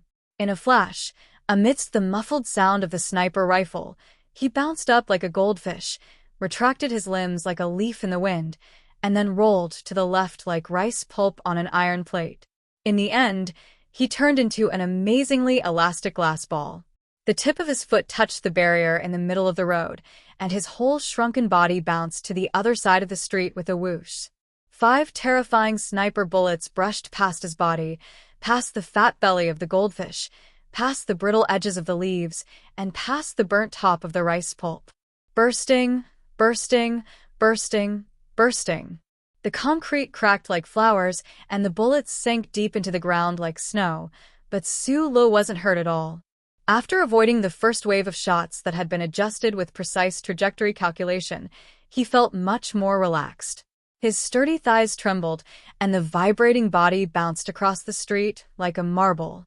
He knew that the following shots would no longer be able to threaten him. The snipers in the distant building kept firing. The hard trees and the resin insulation blocks were bombarded with terrifying holes from time to time. All kinds of material fragments were flying in the air. At this time, Su Lo had already run into the dark underground tunnel, preparing to return to his own underground world before the government's follow-up armed personnel. What greeted him was a barrage of gunfire. A military combat team occupied the end of the underground tunnel. Without any warning, they began to shoot. The sound of gunfire echoed throughout the tunnel. From time to time, cement fragments would fall from their heads. The air was filled with the smell of burning. Su Lo, who hid his body behind a box, furrowed his brows in silence for a moment. Finally, he put down the plastic bag in his hands and the salmon wrapped in fiber paper. However, he didn't take out the gun in his clothes. Instead, he closed his eyes and fiercely smashed his fist into the wall. Ever since he was young, he had been forced by the uncle to cultivate that mysterious power. After entering the Empire, his meridians had been shattered, but he had achieved a breakthrough. Now, the most powerful power had always been flowing in his body. His fist, which was mixed with this power, directly collapsed a corner of the wall, and a large pile of hard concrete blocks fell down in a mess. Smoke rose. The shooting sounds of the combat team on the other side slowed down a bit, as if they were trying to figure out what was happening around Su Lo. Su Lo lowered his head and carefully selected the hard concrete blocks by his feet. He grabbed them with his hands, took a deep breath, and then fiercely threw them over. It was very similar to the actions of a child in a fit of anger at the end of a fight. However, the speed of the concrete blocks that carried his vigorous power was extremely astonishing. They released shrill screams in the dark underground tunnel, instantly piercing through the air and exploding in front of those Federation soldiers. Pa pa pa pa. The concrete blocks that were definitely not much weaker than bullets heavily smashed into the wall and the bodies of those Federation soldiers. Several painful groans could be faintly heard, and even the terrifying sound of bones breaking could be heard. Under the cover of the terrifying lethality of the concrete blocks, Su Lo had already leaped up. His legs trembled violently, tearing apart the pants on his legs. It also caused his body to turn into a strange line, avoiding the concentrated gunshots that rang out once again. He shook the air all the way, moving forward in a terrifying manner. In a short moment, the few people at the very front of the combat team on the other side fell heavily to the ground after being attacked. The other people who felt the powerful pressure shouted loudly, using bullets to suppress them, and retreated deeper into the tunnel. What this combat team that arrived first needed to do was to stall for time. As long as they could hold Su Lo in this underground tunnel and wait for reinforcements to arrive one after another, then he would no longer be able to escape. At the back of the underground tunnel, there was a blockade of bullets from the 5 sniper teams and the Federation forces that were rushing over at high speed. In the distance, the faint sound of sirens could be heard. Su Lo, who needed to make a choice immediately, suddenly narrowed his eyes and looked up at the light screen on the wall in front of him. Not sure if it was because the concrete blocks that flew like bullets hit the switch, but the light screen in the underground tunnel suddenly turned on automatically. The channel was the Federation News channel, and at this time, It was broadcasting a special program last month. The Federation, who had won one victory after another in the war with the Empire, finally received their first heavy blow. In the war on planet Mo, the Federation forces, for some reason, suffered an unusually tragic loss of a large number of troops. Although in the eyes of military experts, the battalion and regiment from the 4th Military Region did not have any practical impact on the entire war, for some reason, the Federation news media carried out a very rare intensive report on this failure. All the news media directly blamed the failure of this war on the Federation government. They believed that at such a critical time, the government blindly asked the troops of the 4th Military Region, who did not receive enough battlefield training, to leave the West Woods and go to the Empire to fight. This was a stupid move for political purposes. The government and the military should bear the responsibility for those soldiers who unfortunately died in the West Woods. The people of the Federation, who were used to winning, watched the tragic battlefield images on the news screen. Some were crying, some were angry, and some were crying. But more than that, they were deeply afraid after seeing the failure for the first time. Only then did the people understand how terrible war was. The slightest mistake could cause the Federation to fall into a terrible future. The Federation government, which was in a terrible state, did not have time to react before the front line ushered in another painful failure. The troops led by the Empire's Princess, Hui Chaoshi, directly parachuted into the Mo planet and suddenly launched a huge attack. The Empire military paid a very heavy price and directly drove all the ground troops of the Federation out of the Mo planet. In terms of the ratio of casualties and strategic significance, the federal military could not understand at all why the princess would pay such a heavy price and sacrifice so much to take down the Mo planet. But the people of the Federation did not need to think about this. They only knew that the federal forces had failed again. The shadows were floating above the administrative planets of the various regions and refused to disperse for a long time. At this time, the special program on the TV screen was President Pobre's speech. After the president received the news of another defeat at the front line, he immediately stopped the election campaign in the Xixia state and returned to the capital's special district to give a very provocative speech. He announced to the entire Federation people that in this time of crisis, the troops at the front line needed their support the most, and what the Federation needed the most was unity. Although the 17th Armored Division of the 1st Military Region has not been restored for a long time, based on the glorious history of this unit and the glorious achievements of the past few years on the battlefield, we have reason to believe that after they return to the front line, they will definitely bring more victories for the Federation. The female news anchor of the Federation's news channel smiled and looked at the military expert opposite her. The fact that the military has decided to move the new 17th Armored Division back to the front line means that the military has determined that the situation at the front line is already very tense. However, the reinforcements this time, including the new 17th Armored Division, do not exceed 100,000 people. Will they really help to ease the situation at the front line? The military expert did not think that the front line needed reinforcements at all, but he could not say that. After a moment of silence, he explained, the new 17th Armored Division is one of the first 2 full mecha divisions of the Federation. They are equipped with 200 or so of the latest MX mecha. It is completely different from the traditional definition of a division. We can see that if we want to take back the Mo planet in a situation where we have already lost control of the air, we can only provide protection for a very short period of time. Then, the female news anchor interrupted the expert's chatter and covered her earpiece as she listened to the director's instructions. She said somewhat hurriedly, according to the image we just received, it seems that Mr. President is not satisfied with the arrangements of the official residence manager. He still has some things to say. The image switched to the press conference room of the official residence of the president. The dark-faced President Pobre looked into the camera and said, at this moment, Colonel Su Lo, if you really are a hero of the Federation, then please bravely step out into the sunlight. In the dark underground tunnel, Su Lo licked his dry lips as he stared at the faintly discernible bright light in front of him.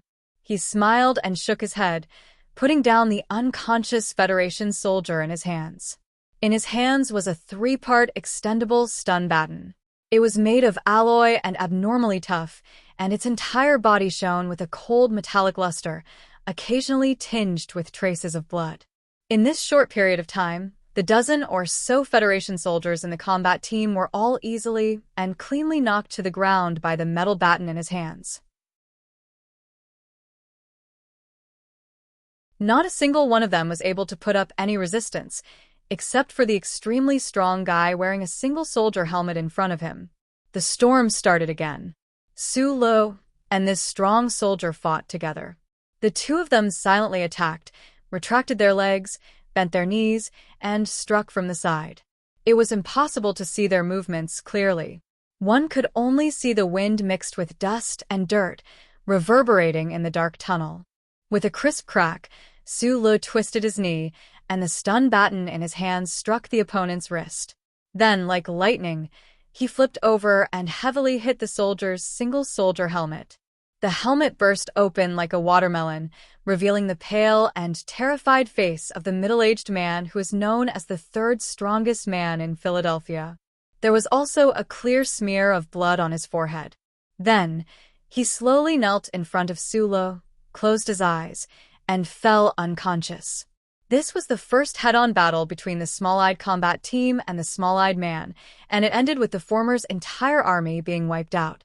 These most elite Special Forces soldiers of the Federation, just like their special commander who had just returned from Fox Castle, lay pitifully on the cold ground. In the dark underground tunnel, Mr. President's sorrowful summons echoed, as well as some low cries of pain that were not clear.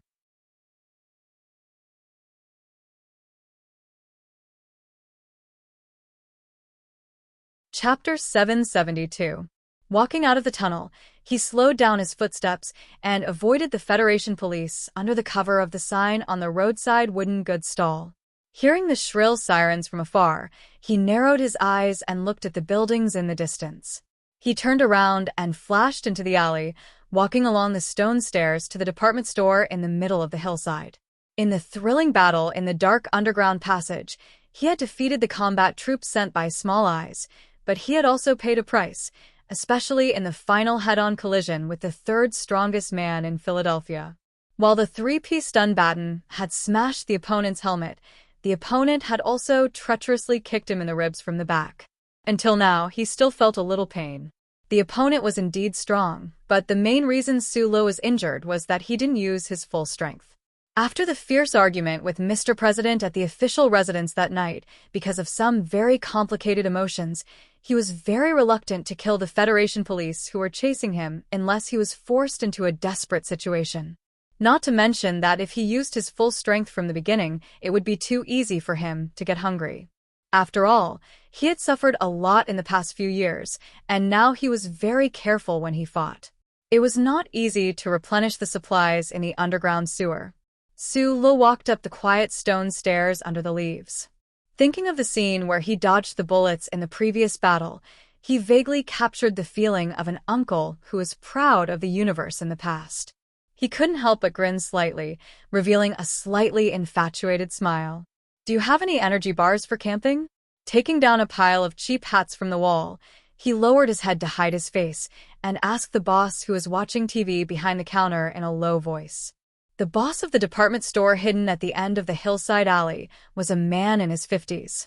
At this time, he was watching the special program on the Federation News channel attentively.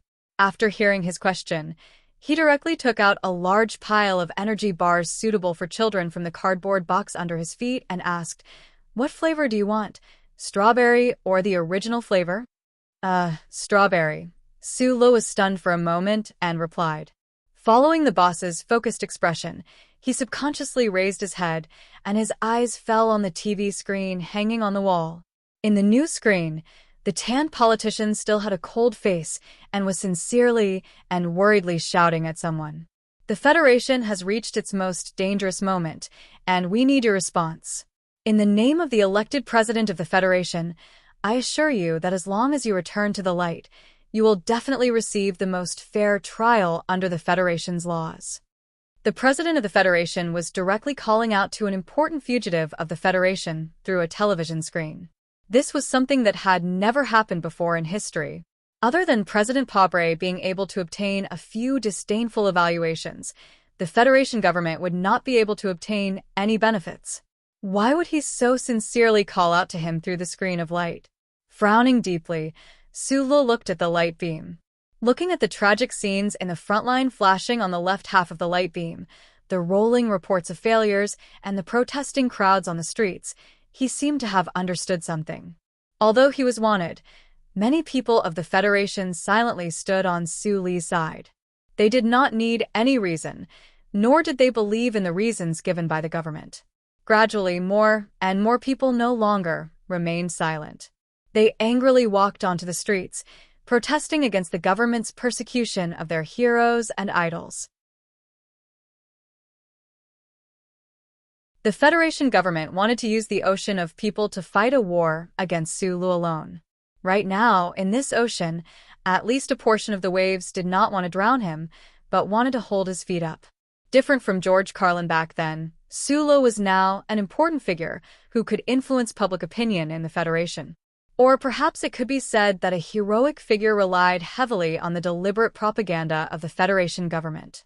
Naturally, it could not escape from President Pobre's appreciation and cultivation. In other words, the Federation government and President Pobre had cultivated the most troublesome enemy for themselves. Right now, in order to eliminate this enemy, they had to put in even greater effort. Sulu used a rope to string up the stack of 12 cloth hats. He put the purchased food and other supplies into the plastic bag. His slightly lowered head, however, was quickly analyzing other matters. The Federation had been preparing for a late spring offensive all this time, but in the end, they suddenly suffered such a heavy blow from the Imperial armies. Victory and defeat on the battlefield were normal, but he always felt that there was something strange about the failure on the front lines. Before leaving the Westwood Sunset Province, the negotiations between Sulu and the Empire's underground resistance organization had come to an end. Muan returned to the Empire ahead of time. According to the route Muan had privately told him, this big shot of the Empire's underworld who loved wearing fur coats the most might choose Mo Hua planet to carry out some strategic plans that were hidden from both sides of the Empire's Federation. Did the Empire's counterattack on Mo Hua planet have anything to do with those people from the Underground Resistance Organization? According to the Federation's official statement of panic, that princess directly led this terrifying counterattack. However, with White Sausher's identity, why would she care about the ownership of a mere transport planet? Su Li's brows were deeply furrowed. He could not figure it out no matter how much he thought about it.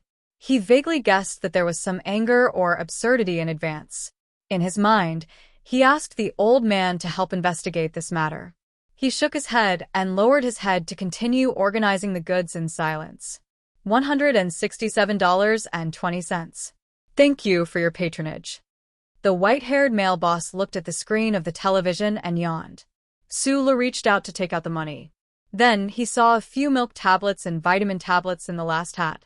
He could not help but be stunned. These were not the goods he chose, and the price of these things was not included in the amount that the male boss said. Don't be fooled. These guys love to lie. The boss rubbed his white hair and pointed at the news screen on the wall. He narrowed his eyes and said calmly, "You have to be careful when you're outside." "Thank you." Sulu smiled. Carrying a large black plastic bag, he walked out of the department store and followed the green leaves on the stone path. Run quickly. The outside has already been surrounded. Leave through the underground passage. Don't go to the branch station. That place is definitely under the control of the black dogs of the Intelligence Bureau. What are you panicking for? The casino is surrounded, but it does not mean that it is here. This was the largest city in the Empire's Mo Hua planet's Cheshire County. The last base of the Underground Resistance Organization was hidden under this casino. Mr. Muan frowned. His right hand unconsciously rubbed his smooth fur. Looking at the panicked soldiers, he gave out orders in a deep voice. He comforted his companions, but his heart gradually turned cold. As the plenipotentiary of the Empire's Underground Resistance Organization, After leaving the Westwoods region and passing through the warped space tunnel of the Gary Corridor to return to the left Skystar region, Mu-En chose to jump back to the Mo-Hua planet. Only on a planet that was still being fought over by the Federation and the Empire could the Underground Resistance Organization's abilities be fully displayed. Whether it was to open up a new battlefield here or to find an opportunity to escape back to Tianjing planet, Mu-En needed to make use of this situation. However, he did not expect that not long after the spaceship secretly landed on the Mo-Hua planet, the Empire's troops would suddenly go crazy and launch a fierce attack on the areas controlled by the Federal forces. The Federal forces also seemed to have gone crazy. They made a few command mistakes for no reason, causing a few large cities to be taken back by the Empire's troops one after another. This included the city he was in now. The Empire's cold black hibiscus flag mecha troops had already taken over every important place in the city. The Empire's army was continuously searching for these underground resistance organization members who should have died long ago. The people in the simple underground base quietened down. Listening to the faint footsteps of the heavy mecha above their heads, the occasional gunshot, and the screams of women, the soldiers of the underground resistance organization had red eyes. They held the guns in their hands tightly and felt a dry and piercing pain in their throats. Mu-En frowned and looked at the backup underground escape tunnel. He did not say a word and did not give the order to retreat. Although the end of the underground tunnel looked dark and empty, he felt that there was some kind of great danger waiting for him there. "We have to go." A resistance organization officer moved closer to his ear with an anxious expression and whispered quickly, "The Army has the Black Dog of the Intelligence Department as a navigation system. They can find us at any time." What helped Mu-En to make up his mind was a loud thud from the sturdy alloy cover above his head. It was obvious that the Empire's Wolf Fong mecha broke through the concrete shield and used its heavy mechanical arm to smash the alloy cover. "Let's go." He shook his head, tightened his black fur coat, and led the most elite members of the Underground Resistance Organization to quickly walk into the dark underground tunnel. However, at the end of the underground tunnel, a loud noise suddenly came. A huge explosion of unknown origin spewed out strong airwaves and sharp fragments, knocking all 30 of them to the ground. Almost at the same time, the terrifying Empire's Wolf Fong mecha easily tore through the sturdy alloy cover and jumped into the underground space like a black and ugly Grim Reaper jumping out of the darkness. "Why don't you kill me? You are all experts, save your energy." The mafia boss, Mu-En, who was tightly tied to a pillar by a high-strength plastic rope, coughed violently as he stared indifferently at the officer of the Imperial Intelligence Bureau in front of him. In front of him were the corpses of more than a dozen resistance fighters. The slightly dark blood was about to solidify in this last underground base. "I heard that you just came back from the Federation? Just based on this, it is enough to execute you 10 times to atone for your crimes." The Empire's Intelligence Department officer coldly slapped his face. "But you can't die now because we need you to go to the Federation again." Mu-En turned his neck with difficulty and looked at the Intelligence Department officer's side profile. He didn't understand what these black dogs wanted to do. At this moment, a thin man walked down from the temporarily built stairs. This person was wearing the military uniform of a second lieutenant. His face was ordinary, and his messy short hair was covered with dust from the battlefield. It was such an ordinary-looking, low-level Empire officer, but he made the high-ranking officers of the Intelligence Department in the field shiver. It was as if even their breathing was about to stop. The thin young second lieutenant officer of the Empire quietly walked up to Mu-En. His pair of black gem-like eyes naturally revealed coldness and strong confidence. He said, "I need you to take me to the Federation."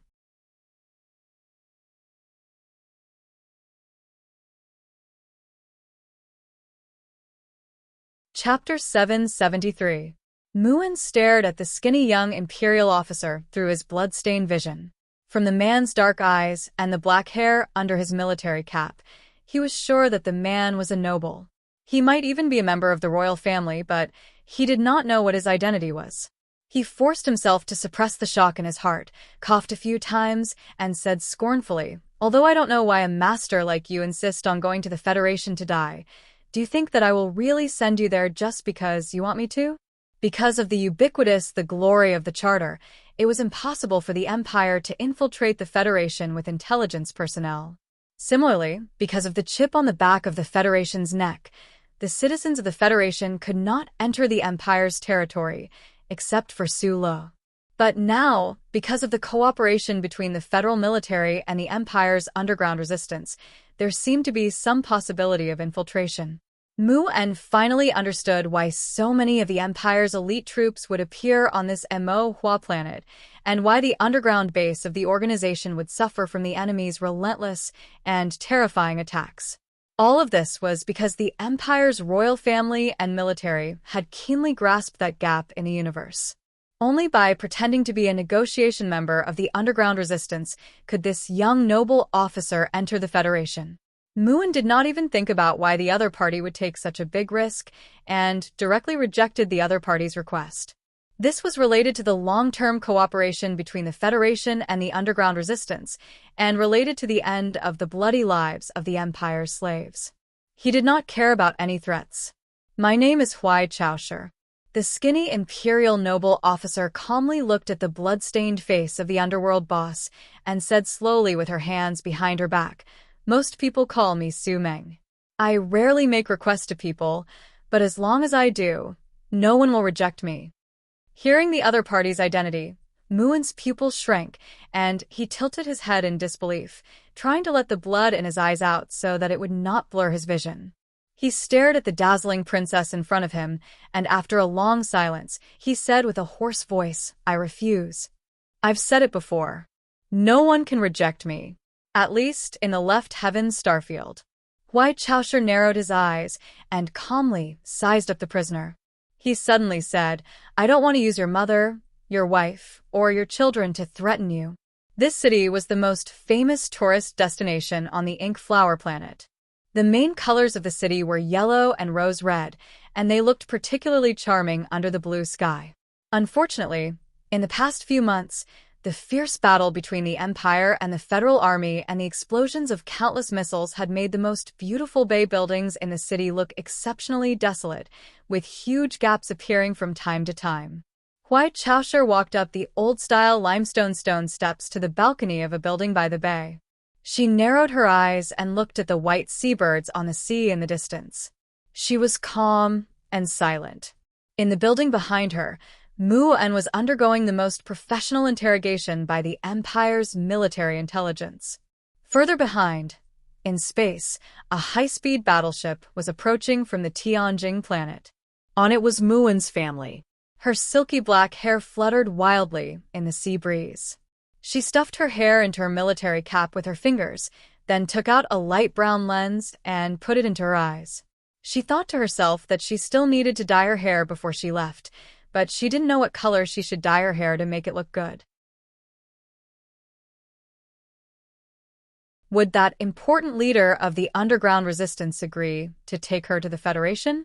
The proud and expressionless princess wasn't worried about this problem at all. She didn't think about those Mu-En's family members who were escorted over. Just based on the extremely professional methods of the old experts of the intelligence department, she believed that no one in the universe could withstand it. Oh, except for that small-eyed man. Huai Chaosher's eyes narrowed even more. She looked at the white beach under the white balcony and was speechless. No matter how exaggerated it was, it could only be described as delicate and pretty, but there was actually a rare hint of worry and heaviness in her eyes. The seabirds in the waves flew over, breaking through the waves and hiding behind the clouds. They landed nearby like ink dots, completely covering the white beach. Not a single grain of sand could be seen. Looking at this scene, she silently thought to herself, once you cross paths, it won't be easy to meet again. The terrorist attack on Parliament Hill, the bizarre assassination of the Federation's vice president, the continuous losses at the front lines, and the Federation's hero suddenly became a wanted criminal. Such stories played out one after another in the capital ring in the 72nd year of the constitutional calendar.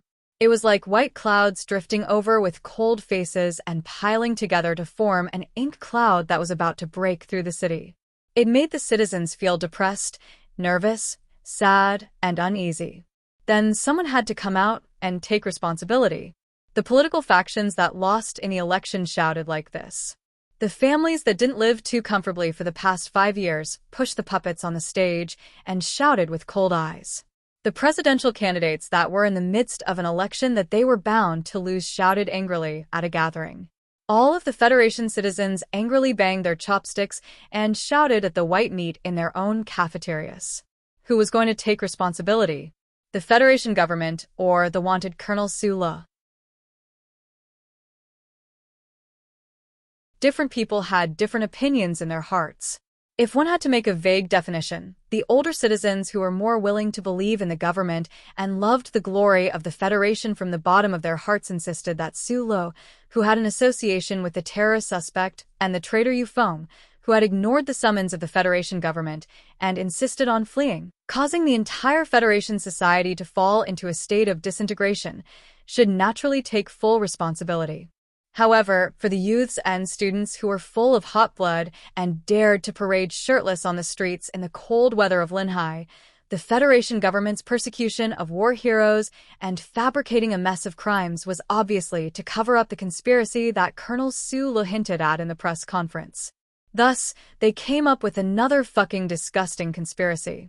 If this filthy government didn't take responsibility, then who would take responsibility, and who would step down? Fierce arguments occurred on online political forums, in tea houses and bars, and even in classrooms and families. Respected professors and indignant losers in the election for president of the Federation, a middle-aged manager who had just returned from work at the white meat factory, and his son, who had just entered his first year of high school. Countless arguments erupted in every corner of the Federation society. Bad news of failure came from the front line again. More than half of the Mo-Hua planet fell into the hands of the Empire. The federal forces seemed to be forced to give up the late spring offensive. The people in the arguments fell into silence. 2 days later, the 3 major Federation unions and the Veterans Association announced the launch of the largest strike in the history of the Federation. At this most dangerous time, they fully supported the Federation government and the frontline troops.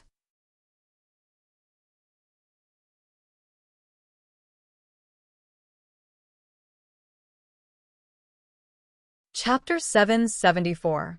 Since the beginning of the constitutional era, from the Republic to the Federation, whether it was the chairman or the president, their rule or management of the Three Woods Galaxy was actually a difficult time dancing with the Seven Wolves. The 7 families with terrifying power hid in the shadows after the end of the imperial rule. They coldly stared at the regime on the stage. Although the wolf's mouth was not like a blood basin, it spat out white fog in the cold winter season. Their sharp teeth were sometimes visible in the white fog.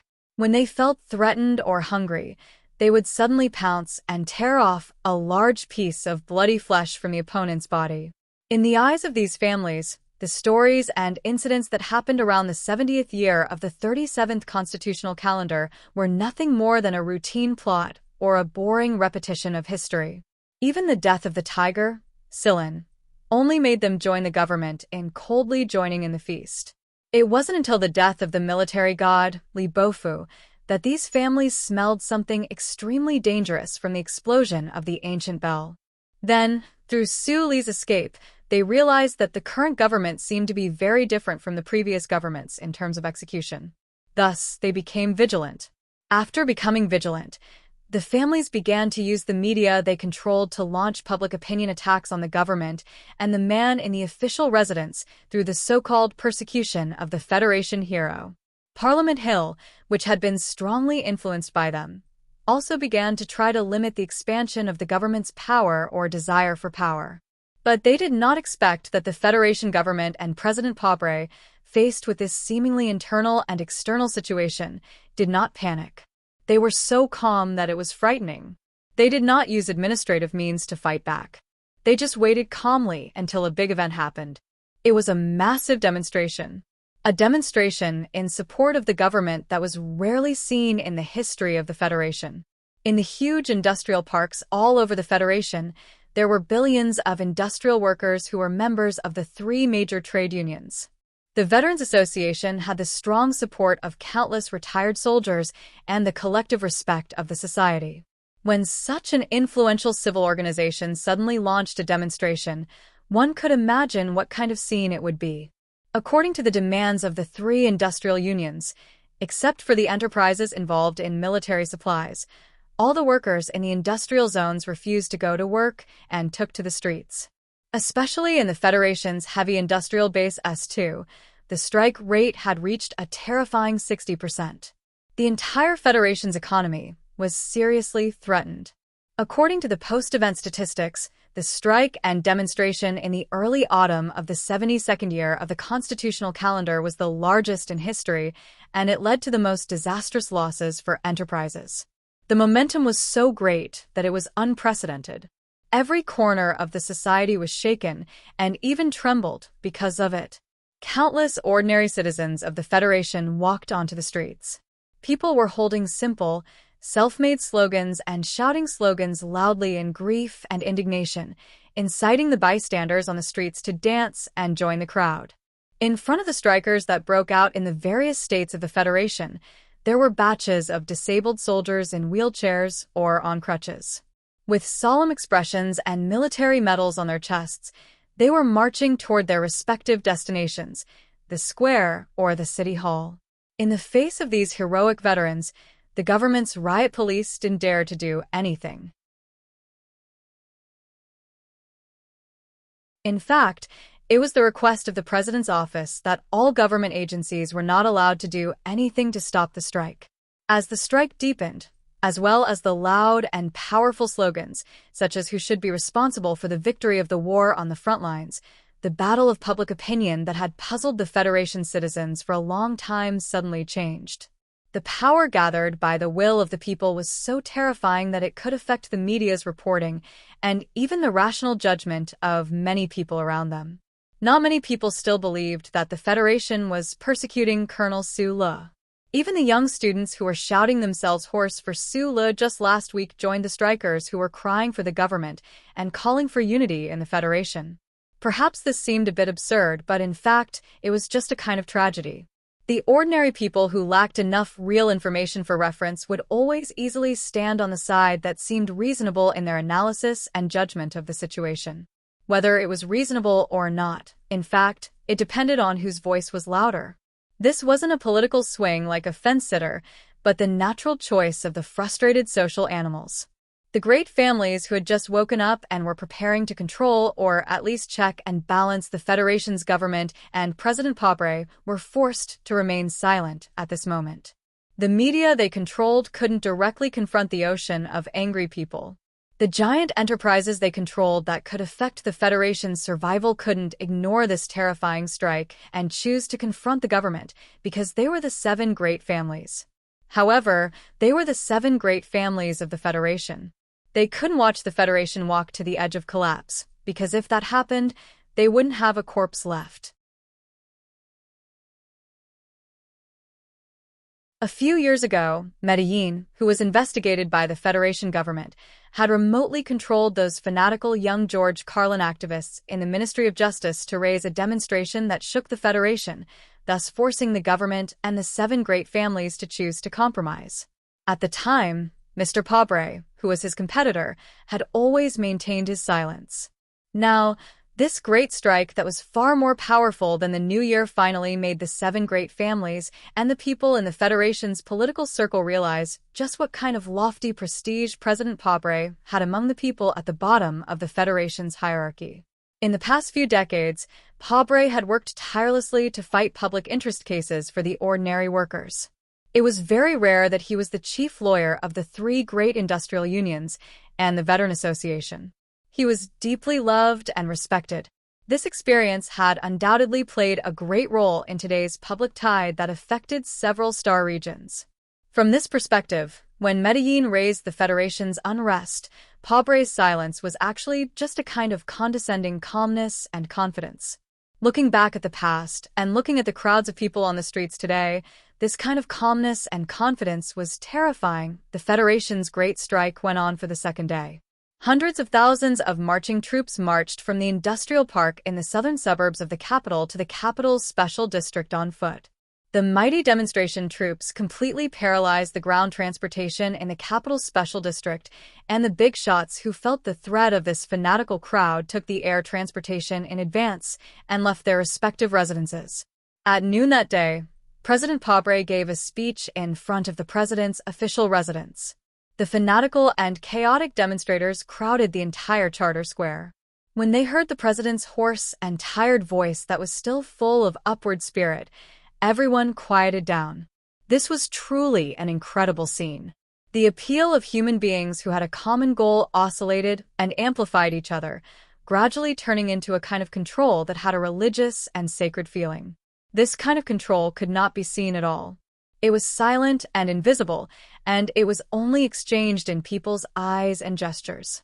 In the speech, President Pabre told the demonstrators the root cause of the military failure in the front line, severely criticized the selfish manipulation of a certain financial association and its affiliated media organizations, and asked the parliament to pass several important wartime regulations. At the same time, he called on the people who participated in the demonstration in the Federation to try their best to stay calm and return to their posts as soon as possible, because the Federation in war needs your passion and desire for justice, but it also needs your labor and wisdom to win a comprehensive victory against the Empire. What kind of humiliation was this kind of call to take the overall situation into consideration? The dense and silent crowd in Charter Square suddenly erupted into a huge wave of applause and cheers. The young female students were so excited that tears were streaming down their faces. The middle-aged workers were so excited that their faces turned red, and the disabled veterans in wheelchairs at the front of the line touched the military medal on their left chest with their right hand and looked at the president on the stage with a determined expression, vowing to fight for the glory of the Federation until the last drop of blood was shed. The president called on the people who participated in the strike to return to their posts. However, the people who deeply understood the difficult situation of the government from his speech swarmed to the Parliament Hill before the end of the strike. They shouted angrily, waved the photocopied votes in their hands, and asked the Parliament members who were urgently convening the Parliament to immediately pass several important bills submitted by the government. Naturally, Parliament Hill would not back down just like that. After all, although the temporary wartime regulations did not significantly relax the authority of the government, two of the regulations related to the audit of funds were directly related to how deeply those few large families could hide in the shadows of history. The angry demonstrators calmly did not rush to the cordon under the long stone stairs, but they surrounded the magnificent building and threw countless artificial eggs and squid on the stone stairs, adding countless stains to the building that had just finished its outer wall. Wearing a single windbreaker, Bob walked on the street with a gloomy face. The reflection of the fire on the corner of the street was reflected in his eyes. An overturned police car was burning, and it seemed to have ignited the thick cigarette that he had forgotten to light at the corner of his mouth. The streets of the capital's special district were full of garbage and waste. The cleaning workers' strike would continue until the next morning, which meant that the city swept by the demonstration would still look like a garbage dump until the next morning. Relying on the efficient organization of the three industrial unions and the Veterans Association, the strong guidance of the police department, and the continuous appeals of the government and President Pabre, the fanatical demonstrators did not lose control. The capital special district was very lucky to be safe. However, there were always some unexpected situations, such as the overturned police car that was burning and the luxury store that was smashed into ruins in a more remote corner. The situation is not dangerous, but the trend is too dangerous. At the corner of the street, Bob lowered his head and lit the thick cigarette in the hand of Wood, who came to pick him up. He looked around cautiously and said in a low voice, "Using the power of the people to fight against the power of the powerful class. Once it gets out of control, there will be big problems." Wood smiled and said, "But I quite like to see those old men panic. The Federation is not an empire. Of course, There is unfairness, but I insist that there is no such thing as an old man." After a pause, Bob frowned and said, "The official residence rejected my application. It seems that Mr. President is not willing to talk to our disobedient newspaper."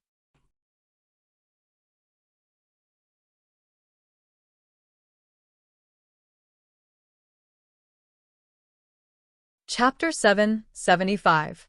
At a time like this, you can't expect Mr. President to have enough patience to listen to the nagging of a chief editor. Wood paused, lit the slender cigarette between his fingers, shook his head, and said, "Even the Post and several other newspapers with a clear background have now withdrawn their tentacles under the pressure of the public. The voices we can make, or the power these voices can convey, may not be enough for the government to show enough respect." Maybe so. Chief Editor Bob fastened the collar of his windbreaker and walked side by side with Wood to the newspaper office. However, just as they turned the corner and were still a few hundred meters away from the newspaper office, they were forced to stop.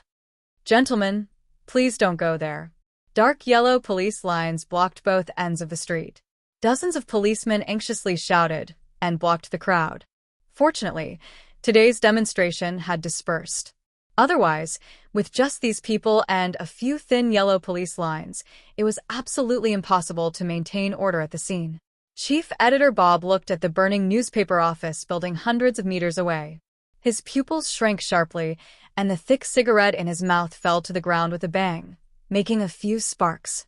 Wood opened his mouth in shock, stared at the building where he usually worked, stared at the terrible flames floating out of the windows, and trembled with anger.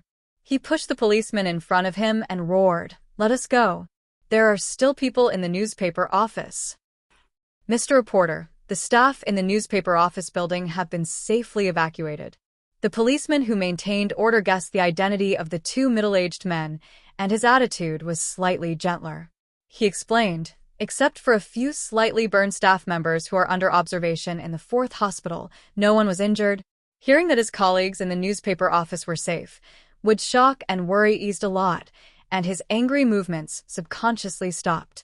He stared at the newspaper office building in the distance, which was burning miserably like a giant torch, and subconsciously grabbed his hair in pain and murmured in a trembling voice, "What the hell is going on? What the hell is going on?"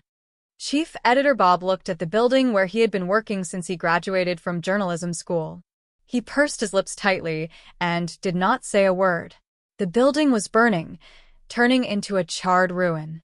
The fierce fire seemed to be burning away the passion of his youth, the persistence of his middle age, and his original view of the world. This kind of burning in the depths of his heart should be an extremely painful thing, but there was not much expression on his face. Gradually, even the anger disappeared, and there was only calmness and even indifference. Bob still felt that he couldn't see clearly enough. He couldn't see clearly enough. He couldn't see the scene of the death of something precious in his heart.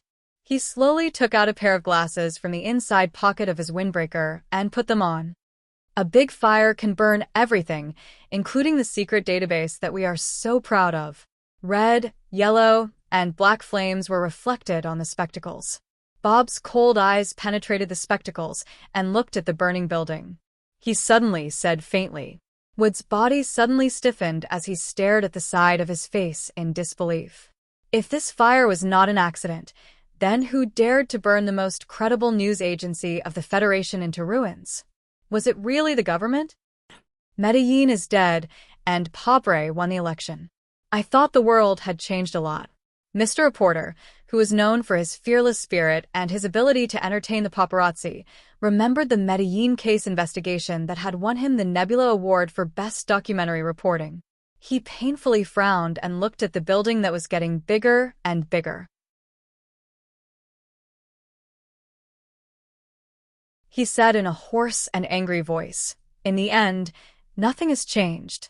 Could it be that those people want to break my leg again? Or are they going to kill us?" The fire is an action and a warning. Although it is difficult to kill two famous reporters of the Federation and then disguise it as an accident, I believe that if we continue, such a tragic ending will definitely be waiting for us not far away. Chief Editor Bob said expressionlessly. Then he lowered his head and looked at the thick tobacco that was struggling to survive in the autumn wind. He said, "I am very disappointed with all of this." Wood's eyes became sharp and hot. He stared at the flames that were spreading outside the building in the distance. He looked at the busy police in front of him and the fire ladder truck that was obviously late. He lowered his voice and said fiercely, "I want to go in and grab that information. The memory is not necessarily damaged by the fire." Before the fire, all of the memory must have been destroyed. Bob stopped his companion's courageous and adventurous, but obviously stupid and impulsive idea. He said calmly, "But fortunately, I have made a backup in advance." Wood was stunned. He patted the chief editor's shoulder that was not very strong. He smiled awkwardly, but did not laugh out loud. He said in a hoarse voice, "Good job. What should we do next?" "The most important problem we face is what to do about tomorrow's newspaper." Bob rubbed his painful shoulder and said calmly, "I will go to the hospital and the police station at this time. You go and contact the experts in the industry. Rent a few workstations first and work overtime tonight. The fiber paper edition will be suspended for 5 days, but the electronic edition must be released on time." "Understood," Wood replied very quickly. Then he frowned and asked in a low voice, "Start the report tomorrow?" "I have already written a part of it. The title is also chosen. It will be called Forever Antique Belle."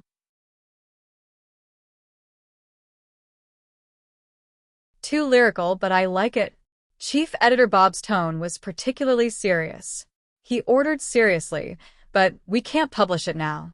Facing such a powerful president and government, I believe that before this report is published, you and I may be robbed and stabbed to death by a street gangster at any time, or be hit by a speeding car again." "I understand. We need to wait for the right time." "That's it." The two of them looked at the burning newspaper building in the distance with a complicated expression across the yellow police line. Then they prepared to leave. At this time, a large piece of heavy object suddenly fell from the edge of the burning newspaper building. It made an extremely loud, muffled sound. Countless sparks and charred pieces of metal splashed everywhere, causing the firefighters on the street to run for cover. The long period of high temperature caused the piece of metal to lose its original appearance, but Bob and Wood knew very well what it was. It was the famous logo of the capital's Special District Daily, a half-eclipsed moon. The moon eclipse. The moon eclipse was not one of the two beautiful moons in the night sky of S1. It was the forgotten asteroid in the sky of Eastwood. Back then, in order to develop the crystal mine resources on Eastwood Planet, the First Republic Federation hid from the management committee occupied by extreme environmentalists and forcibly ordered the 4th Military Region to use prohibited weapons to blow up the asteroid, changing its orbit and leaving behind an extremely ugly moon eclipse that was riddled with scars. There was no need to argue about who was right or wrong in history. For the reporters of the capital's Special District Daily News, the image of the eclipse of the moon reminded them of the famous words uttered by their predecessors when they broke through the government's news blackout at all costs. "Half of the moon has been eclipsed. We need to find out the reason." Chief Editor Bob and Wood looked at the charred moon eclipse image in silence. Their expressions were complicated, and their hearts were heavy. Although it was early autumn, a building was burning not far away. The entire street was occupied by the hot and dry air, but they felt a little cold. Sulo, wearing a hat, stood in the crowd on the street. At this moment, he, like the people around him, seemed to be grabbed by the neck by an invisible hand. He stood on his tiptoes and looked into the distance. This scene looked very interesting. It was like those rich people who could get documents from HDD to raise cats, grabbing the soft skin behind the cat's neck. The crowd was like many cats who did not know what their owners were thinking. They stared curiously at the burning building, guessing what had happened. Did it have anything to do with the rally in the morning? Did anyone die? How many people died? Would there be a memorial service tomorrow? There were all kinds of questions. The indifferent sadness made people feel that it was not so sincere. Sulo left quietly, lit a dry cigarette in the autumn wind, and walked with his head down through the city that was getting darker and darker. He did not think that there was any difference between him and the crowd, but he seemed to be able to vaguely understand what the real masters of the Federation were thinking. At least he knew that those people wanted to kill him. These days, he, who had been traveling in the underground world and on the surface, was facing the almost omnipresent pursuit of the Federation government. At the south gate of the Botanical Garden and outside the walls of the 33 protein meat synthesis factory, he had been attacked several times in a row. The situation was extremely dangerous. Although the old man still stood on his side in a reserved and uneasy manner, in the face of the Federation government, which had a secondary surveillance network and countless resources, he, who was only one person, was still too weak in the end.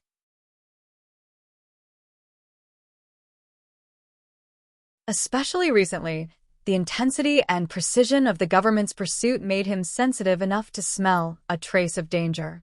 Behind the surveillance cameras on the streets and alleys, there seemed to be a group of very powerful people hidden, and they were trying their best to hunt him down.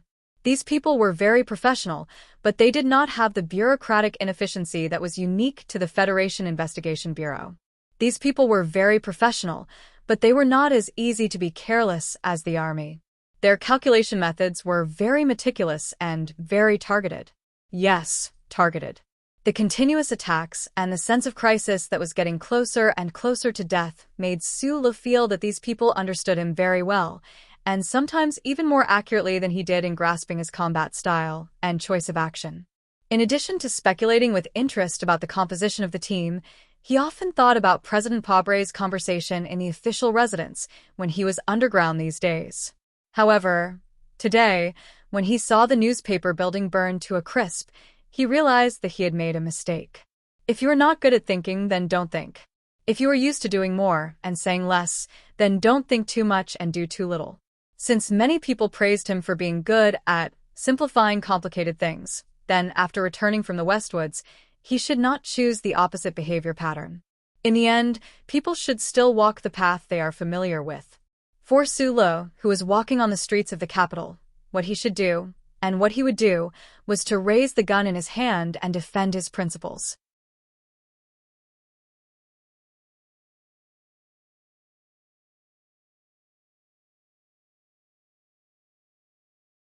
Chapter 776. I heard that 2 police officers were killed in today's parade. That has nothing to do with us. I heard that the Capitol Daily building was burnt to a crisp because a plate maker was smoking in the underground workshop. That still has nothing to do with us. The official flipped the badge between his fingers and very rudely refused Biderman's attempt to chat. Although the young former technical genius of the Bureau of Proclamation played a very important role in the team, the official couldn't help but feel disgusted by the habits of these so-called geniuses whenever he thought that the combat genius was looking at him indifferently in the underground tunnel. The pattern on the badge was a squinting eye. This small troop specially established by the government was gradually perfecting its structure with special uniforms and equipment.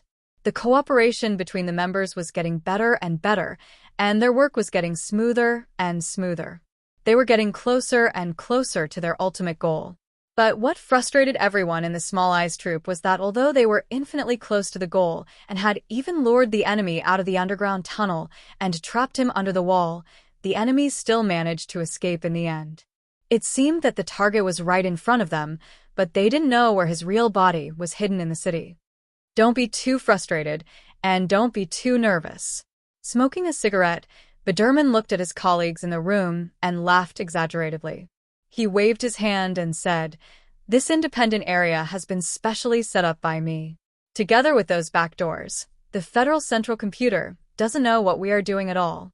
Then, that Colonel Sulu naturally doesn't know either."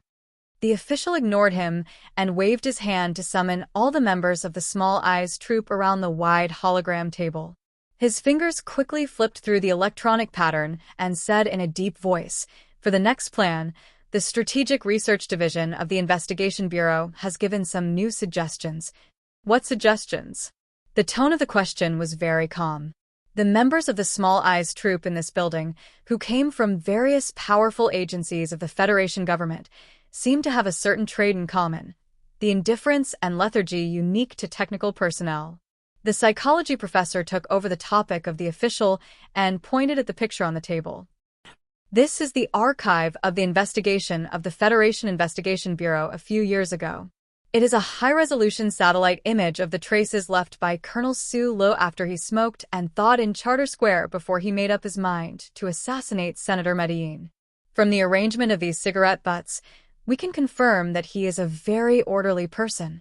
Biderman continued his sarcastic remarks. Looking at the picture of the plum blossom-shaped cigarette butts in the snow, he said sarcastically, "Perhaps this only shows that our Federation hero is an artistic youth at heart." Like all his colleagues, the professor of psychology had long learned to automatically filter the voice of this young technical genius. He continued, according to the peripheral interview, Colonel Su Lo has a small habit after smoking, and that is he will carefully crush the cigarette butt and only stop when he is sure that there is no spark. Also, except for the mental struggle between the battlefield and the last time he tried to assassinate Senator Macklin, he will throw every cigarette butt into the non-recyclable bin. Biderman said in a slightly shrill voice, "What can this prove? Is he a person who keeps order and is extremely cautious? Think about it with your pig brain."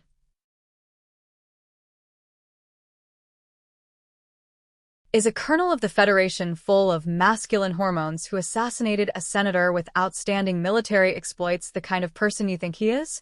In the past, I have always thought that you have a very outstanding strength, and that is that you can always be exceptionally calm and cautious in all kinds of battles. So, I really did not expect that you would be crazy enough to choose this place to meet me. Zoe did not draw her eyebrows today, but her eyebrows were still as beautiful as a painting. She slowly cut the premium steak in front of her, her eyes slightly lowered, but it seemed that she was carefully observing the friend across the table who she had not seen for a long time. However, she did not have much appetite. Her red fingers, which were painted with cardamom, put down the silver knife and fork and held the glass of red wine by the thin glass neck. She raised the glass and drank the wine in one gulp, frowning somewhat painfully. A very important elder to me once said some last words to me before he died. Although he seems to be alive and well now, I have never forgotten these last words. Su Lo chewed the really delicious and juicy beef in big mouthfuls. He lowered his head and replied vaguely. He said that the most dangerous place is the safest place, but it is best not to try it more than 3 times. I have been on the run for so many years, and I have never practiced this teaching, but you know the recent situation. If I don't try this method now, I may never have the chance to try it again. Zoe looked at him quietly, without showing any concern or worry, because concern and worry did not need to be expressed with eyebrows. She dabbed the corner of her mouth with an exquisite napkin with the 3 ancient letters LFB written on it, and said, "So you chose to meet here, Mr. President, and the government must be the most vigilant now that I have joined hands with those big families. This is the Lufeng Slope Club, which is close to the Charter Square and the official residence. Naturally, it is the most dangerous place." Su Lo finished the steak in front of him and drank half a glass of water with satisfaction.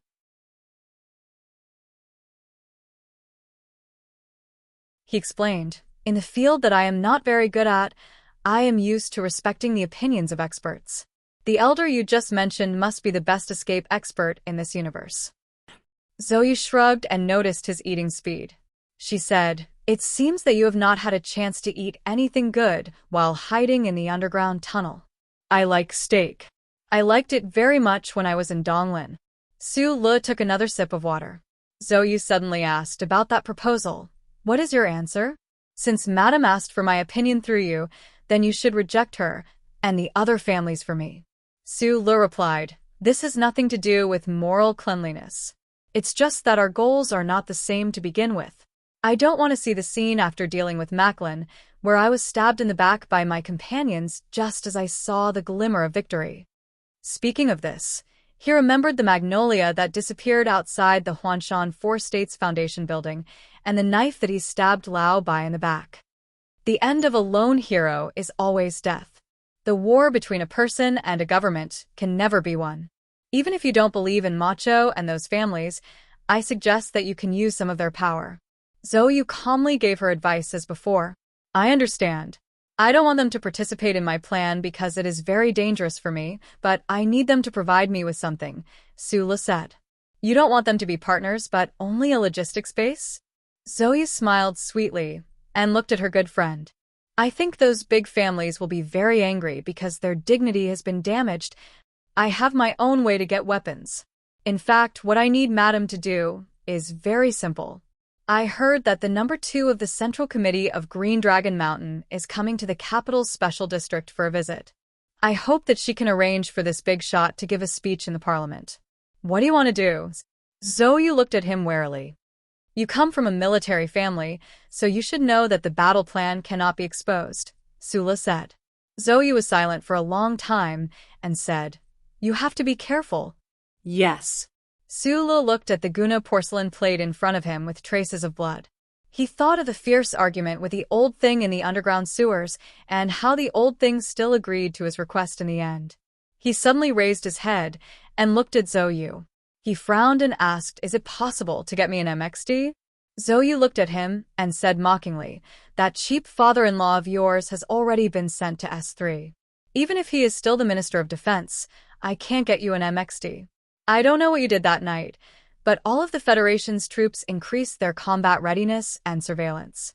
It's impossible to get you a mecha without anyone noticing. Sula frowned.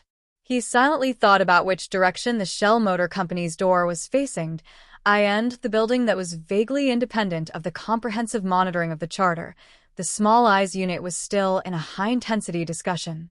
Other than the combat team led by the Philadelphia close combat expert, all of the staff of this special unit had to be trapped in the building for a long time and could not go out.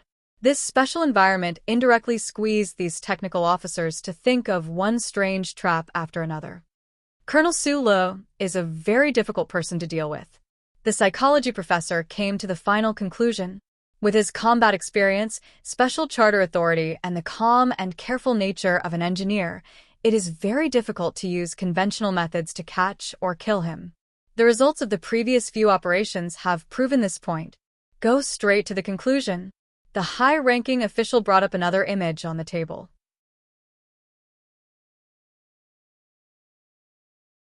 He looked coldly at the people in the room and said, We have to anger him and force him into the mental environment that he had before he assassinated Senator Macklin. Only then can we set up a perfect trap and kill him.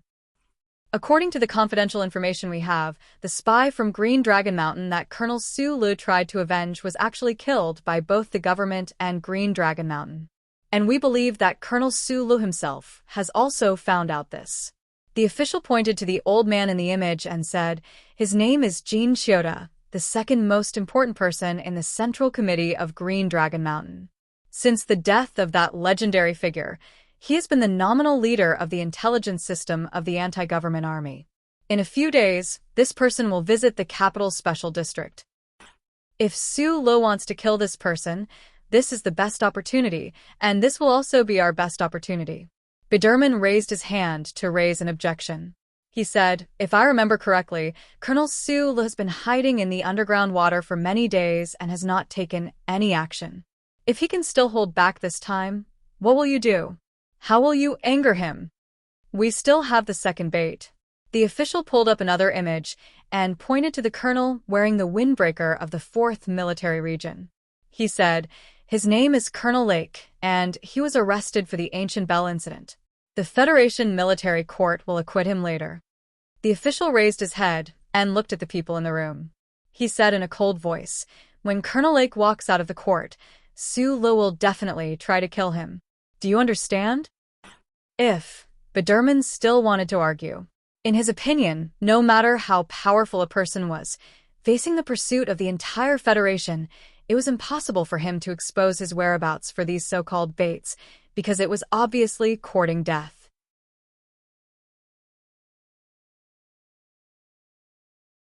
The official directly interrupted his question and said, If he can control his anger like this, then he is not the Colonel Su Lo that we desperately want to kill. Lufeng Slope Club. Zoe looked at the small half-cup of water in Su Li's hand and frowned slightly. She said, The military court is about to start the trial of Colonel Lake's rebellion. I think you should be mentally prepared for the result. Yes. Su Lo drank the remaining water in the cup and said, If the court acquits him, Then I will kill him before he walks out of the court. You're tuning in to the Blissful Bookshelf YouTube channel. We're so grateful for your support, and don't forget to subscribe to join us on this incredible journey through captivating stories. Your generosity through donations truly makes a world of difference, as it's the primary source of revenue that allows me to expand and enhance this channel for you. Thank you from the bottom of my heart for being a part of this adventure.